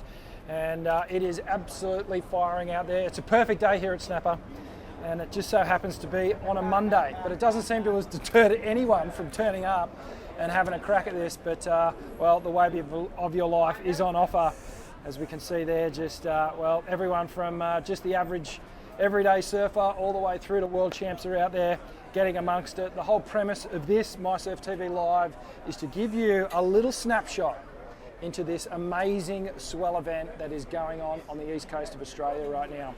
We're at the southern tip of Queensland, and Rabbit, it is happening. It's been piping all day long. It is. Well, Snapper Rocks is it's the gateway to Queensland, the first beach in Queensland, and here we are perched on the balcony of the Rainbow Surf Club. His Parko's coming in from his second session. He just had a couple of absolute stonkers out there once again, and who knows, he might be just coming in for a board change or you know, have a drink of water. But you know, like this is going to be around all week. We've got incredible, perfect offshore winds all week, more swell on the way, and you know, it's kind of a dreamy sort of scenario out there. Absolutely perfect, and I reckon Joel was on a bit of a step up there, which is actually saying something, because Mick and Joel, they normally ride, you know, just their normal short boards when it's like this. So you know that that takeoff right behind the rock there must be pretty damn serious if Parko's opting for maybe an extra 2 or 3 inches on his board. That's right, and I mean, another thing here is you see a wave there. See on that jump off spot, when you've got the incoming tide, you get these surges that come through, and they can really catch you off guard. Sure, you can see when the sets are coming, but these in-between surges come through. They don't actually break, but then they just hit the rocks with all the force of a 13-second interval swell. And look at this little baby here. That'll take you out. Boom! Yeah, there you go. There you go. You've landed in the keyhole. Missing a lot of bark. See that wave, man, you know, that was a classic example of what I said. It wasn't a big wave, but it didn't break, so it kept all its energy. Yeah, well, you'll be lucky just to get away with the betadine bottle after that one. You'll be that's if you're not heading to Tweed Heads Hospital to go and get sewn up. But look, this is just a little snapshot of the waves that are happening here at Snapper Rocks, and it is absolutely pumping. So we're sorry if you're stuck at work. If you're hard at work on the computer, you're perhaps tuning in and you can't get away and get a surf down here, but the next best thing is just looking at the live action that's going down. And thank you for joining us here on mySURFtv Live. This has been somewhat of an experiment, and for all intensive purposes, it's been a bit of a success, Bugs. It's gone down okay. Well, I just saw Craig Pitchers, you know, former professional surfer, and he said that, well, they were at work, they were watching it on TV, and they said, let's get down to the surf club and watch it on the balcony and have some lunch. Well, it's good to see that well, what B was telling us, that Surfing Australia have a 6-foot rule. As soon as the waves hit 6 foot, you can go surfing. Yeah. Pencils down, pens down, computers down. Yeah. And well, I think that it should pretty much be a blanket rule that is applied across the surf industry, don't you think? I think so, Rick. Yeah, that's the new yardstick for productivity. And of course, you know, productivity will rise after something like this. Then you go, okay, come down for a couple of hours of snap, and you go back refreshed and ready to get stuck into it. You'll be prepared to work a bit later into the evening, just because. Mate, I think killing it, mate. You and Mick Parko. You and Mick, we're doing a. It's Federer versus Nadal. Well, if you're just hearing our audio right now, so Parko's he's just arrived back to his car, which is directly below the balcony where we are right now, commentating over the live feed. And well, Parko just said it is absolutely pumping, and he's calling it some of the best waves he's ever seen at Snapper Rocks. Well, I mean, you know, he's come in, I call it, he just came in, had a big drink of water, he's reapplied the sunscreen, and he knows that Mick's still out there. He's not over yet. And he might even change his, no, he's just re-waxing his board So this is a typical big session, a mammoth session going down here. Some of the best surfers from the local area. There's Russ Coral giving Joel a bit of the blessing, and Russ is definitely a fixture in the area. Well, mate, I think you touched on something just before when you were talking about surfers and productivity. I know when the waves are on. Yeah. And if I'm stuck somewhere, I'm grumpy, and I feel like I'm missing out. I want to be in it. I want to be in the surf. But once you get that fix, it's fine. You're happy to work again. You're happy to go back to your activity, because it's not, you can't. I mean, some of these guys, Parko's been surfing all day, but you can't surf all day. So go and get the fix. Get in the water. Get a couple of waves, and then go back and be productive. A spare a thought for the your PA who's feeling the full intensity of your grumpiness. She should be going, get out there, get a couple of waves. I want to have a nice afternoon. Absolutely. Well, there's waves for everyone out here, and perhaps you can hear Russ on the Didge in the background there. Joel's heading back out. Yes, it's the afternoon session is underway. And it's it's a real celebration, because here we are at the Rainbow Circle. What a great way to finish the day as well. They come up here and maybe have a couple of quiet ales after and watch the sunset waves, knowing they're a spent force. They've done their dash. They've done their 7 hours. You've earned a beer. It's okay. Oh, good stuff. Well, there he is, Parko, heading back out. And I reckon he was probably clocked in about 3.5 to 4 hours already today. Oh, at least. I mean, I know that Mick was here super early. I think they both were on the. I'd say. Yeah, they were here on daybreak. Yeah, I'm saying they're closer to 5 hours already. Yeah. And they're 5 quality hours. Where they've dominated the lineup, and you could make a movie on them right now. Just those two. You could have made a movie today. Well, we did. Well. They have been the two that have dominated all day long, and just picking the eyes out of it. I mean, we're talking levels of perfection here. I mean, even the average ones are still amazing, but they're getting the very, very special waves that are coming through, hitting behind the rock, and they're getting absolutely piped. Well, that guy just hung in there. That thing just exploded. This guy's going. Yeah, get out of there. It's a full retreat. That last one, I tell you what, they gave him a little tickle. Oh. They might have, that was a good call. This next one's got some grunt as well. So, well, that was Dingo. Dingo's out for his second Morrison, session. He got some gems this morning as well. Wow, it's just so exciting when these ones come from behind the rock there. Yeah. Those big elevator drops. It looks like we've got maybe 1 or 2 more in this set. Oh, here's another one. Someone's coming from super deep. Oh no, I think this is going to be a disaster. Oh, look at that. Wow. Well, someone's misery was another man's glory. And that poor fella on the inside just got jackknifed. Well, I mean, he took the A+ for commitment. Yep. He was committed way behind the rock, but it wasn't the one from behind the rock. That was like Jagger was saying, he was probably getting called in. He was probably getting called in by the local crew. And when the local crew says go, there you go. But I don't. And then they go. But you took the inside. You've got the inside. It comes with a price. It's called commitment. You got to go. So when Mick and Joel paddle for a wave, everyone pretty much just stops paddling, right? Yeah. Yeah. No one challenges them for a wave. I mean, I guess the other guy that would challenge them for a wave out there, not challenge them, but be part of the mix would be, he's not here at the moment, but Mitch Parkinson. Yeah. Mitch is a gun. He's a gun out here.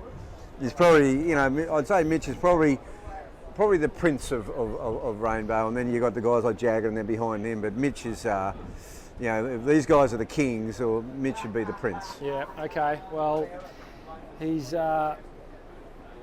in good company out there with his family members, so he's learning from the best, that's for sure. Oh yeah.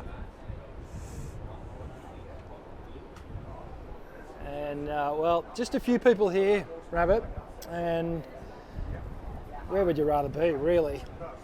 Everywhere else in Australia is probably looking right now, just going, if you could be anywhere, if I could surf anywhere right now, this is where I'd want to be. I'd want to be at Snapper Rocks because it is pumping.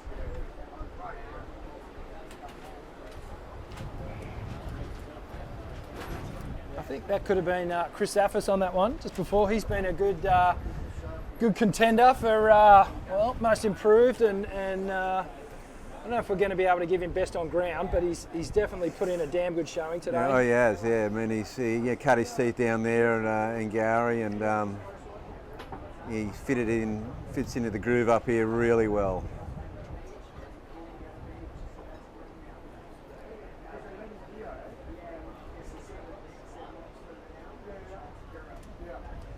Yeah, that tide, you can see just that consistencies could have come, you know. Parko, smooth as silk, off the See, rock. how's that? That was No just, problem at all. Yeah, it was seamless, and now this other young guy here is going, okay, well, I saw Joel do that. That's how you do it, eh? That's how you do it. I might have a go now. Wow. No, I might have a bit. The other thing about going off there is that you can think about it for too long. Talk yourself out of it, huh? Yeah, and then you can really make a mistake. Well, we're about, we're almost an hour off the bottom of the tide. We're going to be streaming for probably about another 10 minutes, Rabbit. So we've been bringing you live action as it's been unfolding here at Snapper Rocks for the last 3 or 4 hours. And well, it's been a bit of a treat actually, just to, you know, this is a car park conversation that we would have normally had. Yeah. We started here at about 7 or 8 this morning and we just haven't stopped talking for hours, but it's been a pleasure, mate, having you alongside. Hang on, see? The young bloke, Oh, wow, he just hung in there. What's he going to do now? No, see? Oh, wow. Bit of a head flick and he's out of there. he's doing the full retreat now. See, that was just, that potentially was very bad timing. Well, there's about a 6-wave set coming. That was that was a little bit of a rookie move on that one. Parko just went in seamlessly, and he went, "Oh, how do you do that?" It looks okay now, and see, you know, you're going up there, and suddenly you go, "Hang on, he's 6 waves." He would have got. Oh, this is unbelievable. That is unbelievable. Oh, that's what beautiful. a barrel. Wow. Backside. Yeah. Let's yeah, talk about. Bro. Let's talk about Snapper Rocks backside How you going, bro? versus frontside. Good to see you. Yeah, well, backside, you know, the critical timing. Oh, he just had Oh, yeah. such a good line. I don't did. think he even grabbed his rail on that. No, I think he was just sweet as. Well, that would have just felt absolutely amazing. And and perfect. again, perfect positioning. Oh, wow. If he had been a little higher or lower, Yeah. would have been the Look at might this not one. have made it. Oh, Have a go at no, this. that's insane. Someone just got launched. Just Oh, wow. launched. Well, we might have to see if we can see that figure. He was behind the rock and he got. Oh, hang on, it's getting. He might do the doggy door. Nah, doesn't quite squeak out of that one. They both went down. Oh man, I'd love to see another shot of that guy. He was just so deep. He was in the lip. He got launched, huh? Oh, he got so launched. That, you know, you pay the piper. You know, you go deep and you know you get the wave of your life, but you'll cop some beatings. You know, it's amazing to hear B. Durbridge say that he took lickings out there. You know, I mean, such a proficient surfer, such a good tube rider, and he said there was a couple there where he was worried about just getting slammed on the bottom. Yeah, and the of wrong course, way. you know, B had that unfortunate accident at Pipe. That's right. A number of years ago, so that's always in the back of your mind It when is. something like that happens. Well, that's you the know? same, and that's what happens. You know, with myself, I had a knee injury about 14 months ago, and you just favour it. You know, you just go. You know, those late drops. You know, you just go. It does make you become a bit more cautious. Yeah. And there's sometimes out here, being cautious is not a good thing. Well, you've got to. You just got to commit. You've got to go. Yeah, especially the further around the rock you get, the Oh, more yeah. commitment it takes. Yeah. And I think that might be Teddy Grambo heading Oh, out to get some more Ted. shots there. Ted's. You know, it's a classic day when you see Ted Grambo. Absolutely. course, one of the He's always a preeminent surf photographers in the world. yeah, one of the most celebrated surf photographers, and mate, some of the waves he's seen over his lifetime. Oh, well, he's seen the best.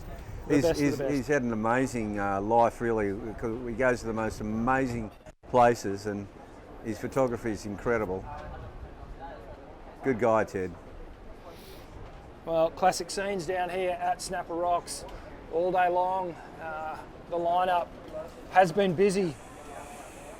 Probably in the vicinity of maybe 120, 130 odd people right in the section from Little Marley up to behind the rocks, possibly even more, maybe 150 crew, but a steady stream of swell that's just been keeping everyone organised, and we have just seen countless barrels go down all day long. But there's, there's a pretty high standard of surfing out there. I mean, if you're talking, if you broke it down to 100, right? Of the 100, there's 20 elite surfers. Yep. I mean, elite. Now 20 elite surfers anywhere in the world will dominate a break. You only need about 4 or 5 of them to completely dominate a break. Then you've got another 30 very, very good surfers. Yep. And then you've got the punters, who are trying to just pick up the scraps. And then you've got the groms, the young girls, and that they're not getting many today. It's just one of those days. But here's the thing about up here, Rick, is that when we get a wave train, when we get like a 6 to 8 day swell, then it really comes out in the wash. Because no one can go hard 6 hours a day for 8 days. Yep. You burn out, you get rashed up, you get, something will happen, your shoulders aren't working, and then that's when the real locals know when this is going to happen, and by about day 4 or 5, they come out of the woodwork and have their time, and that's when the groms and the girls and everyone get their real go. Yeah, exactly, and I think you touched on something important too there, is that the local crew, that real elite crew, they're always on it when it's really happening. Really too, because happening. in any stretch of the day, so there's, from sun up to sundown, there are moments, there are hours where it's going to be better than it is at other times. They know it. And they always pick those 2 hour windows, that hour window when everything is coming together, the wind's right, the tide's right, the swell direction's at the perfect angle, and things are just happening, and that's what we've seen Mick and Joel do here today. They've basically been the ones getting them all, speak of the devil, right on cue. So that was the perfect segue as we saw Mick Fanning just pull in. Here's a double to up. a nice little tube, and another double up section on the second one. Kind of outran it a little bit there. But he's got another section coming up. Well, why wouldn't you? Why wouldn't you keep going? I mean, look at this thing all the way down the line. Nice. And we can tell you that swell line is going to keep going for another couple of K along the point here, and it'll go again. Now, one thing we haven't touched on, look at this one of Mick Fanning. He's so deep here. This is really there. There's chandeliers in there. There's paddlers. There's people bailing out. It's full on. It's chaos and mayhem, and he made it look so easy. Look at that. People had to duck dive underneath him, and he threaded the eye. That's incredible. How many speed bumps are out there? Oh, I mean, no. Seriously, it's a whole other element. These guys come out of the barrel. Yeah. They're dodging 20 to 25 people in the space of 10 metres. Now, one thing we haven't touched on, we've touched on the groms, we've touched on the next, we haven't touched on the old veterans. Now, what happens out here, it's a bit of a gnarly story, because the old veterans, what happens, it's like the old lion has been banished from the pride. This is the human version of the plains of the Serengeti. Okay. And the old lion has been banished from the pride. He's paddled for a couple of waves. He's pulled back. He's been hissed at and booed, and he's gone over to the side. And even over there's a pack of hyenas waiting to tear him limb from limb. So there is no mercy for the veteran surfer at Snapper Rocks. Well, you know what I reckon, Rabbit? I reckon there should be a special little card or some sort of symbol that's given out to a selected few of old lions that they can paddle out, and they get free rein over any wave that they want. But unfortunately, the old lions do still carry those vendettas, and they would probably start fading each other. Okay. Well, we've seen the left peak actually today come into play, so the old lions can congregate out there on the left, on the created that special left-hander that was created by Cyclone Omar. We saw some beautiful lifts this think morning that you don't see every day at Snapper Rocks. And reflect on what it was like 40 years ago. Exactly. Oh well. It's all good, man. Everyone gets their run out here at some point. Yeah. The key is to just be involved, keep getting out there. Yeah. It all comes out in the wash, Rick. Yeah, absolutely. You know. But just watch yourself going over those rocks. mate, I can tell you now, when I go out, I'm not going to be going anywhere near the rocks. Nah. Plus, the other thing as you get older, like, you know, is that you don't have, your feet get a bit softer. Yeah. You know, and it's like, so instead of like looking at that next set, you're looking down there as you crinkle over the rocks, and next minute you're in all sorts, you know? No, just best to stay away, I reckon. We'll paddle out from Froggies. Yeah. You know. Well, then you're sort of committed behind the rock. I'm just going to start way down the line. See, mate. there's nothing. It's all fraught with danger. See, Mick and you'd go out there, and Mick and Joel see, go, okay, you're into the Rick. See, they'd call me into it, and I'd have to go, and I'm probably off to get my third hip operation at that point. Oh, mate, it's been fun having you up here, mate. And it's like we've done a few gigs around the world, and down at Manly, over at Trestles and Lowers, and you know, it's fun working with you, mate. It's as impromptu and non-work atmosphere as it is. I know, and we've been connecting a little bit lately on a number of we things, have. and it's been great bugs. And you know, like I said earlier, but my folks are up here. They've been up here for 30 odd years, so I do feel at home up here on the Gold Coast. Yeah, and they saw the light. And they did. They kept trying to get me to see the light as well. And they're still doing it. Yeah. When are you coming up? Come on, just. Well, we're always here, mate. Yeah. And I tell you what, coming up on days like this, it makes it hard to fly home. Yeah, mate. I know. Man. But, Oh, well, what do you mean? I'm sure, you know, the Sydney airport's just packed with surfers. Well, I can't remember. I was talking to a buddy yesterday, just at my kid's soccer training. He just said, I've spoken to 4 people who are jumping on planes to go and surf that swell up. That's on the right. Gold. The beauty, you know, the great thing is it's a plane right away. No, it is. You know, drive to the airport, chuck the car in, get on a plane. 2 hours later, you're going to be out surfing some of the most amazing waves that we're looking at here on screen. Oh, there's a charter flight coming from Brazil as we speak. Wow, look at this thing. We got. Wow, I think someone might have just come a cropper on the. There's a bodyboard express. Bodyboard Express on the inside. Yeah, no, it didn't come out of that one. Oh, yes, he did. Oh, these guys. They're good. Well, you can see that tide coming in a little bit now. No, you can. It definitely has turned. Oh, it's so pumping. It's so pumping.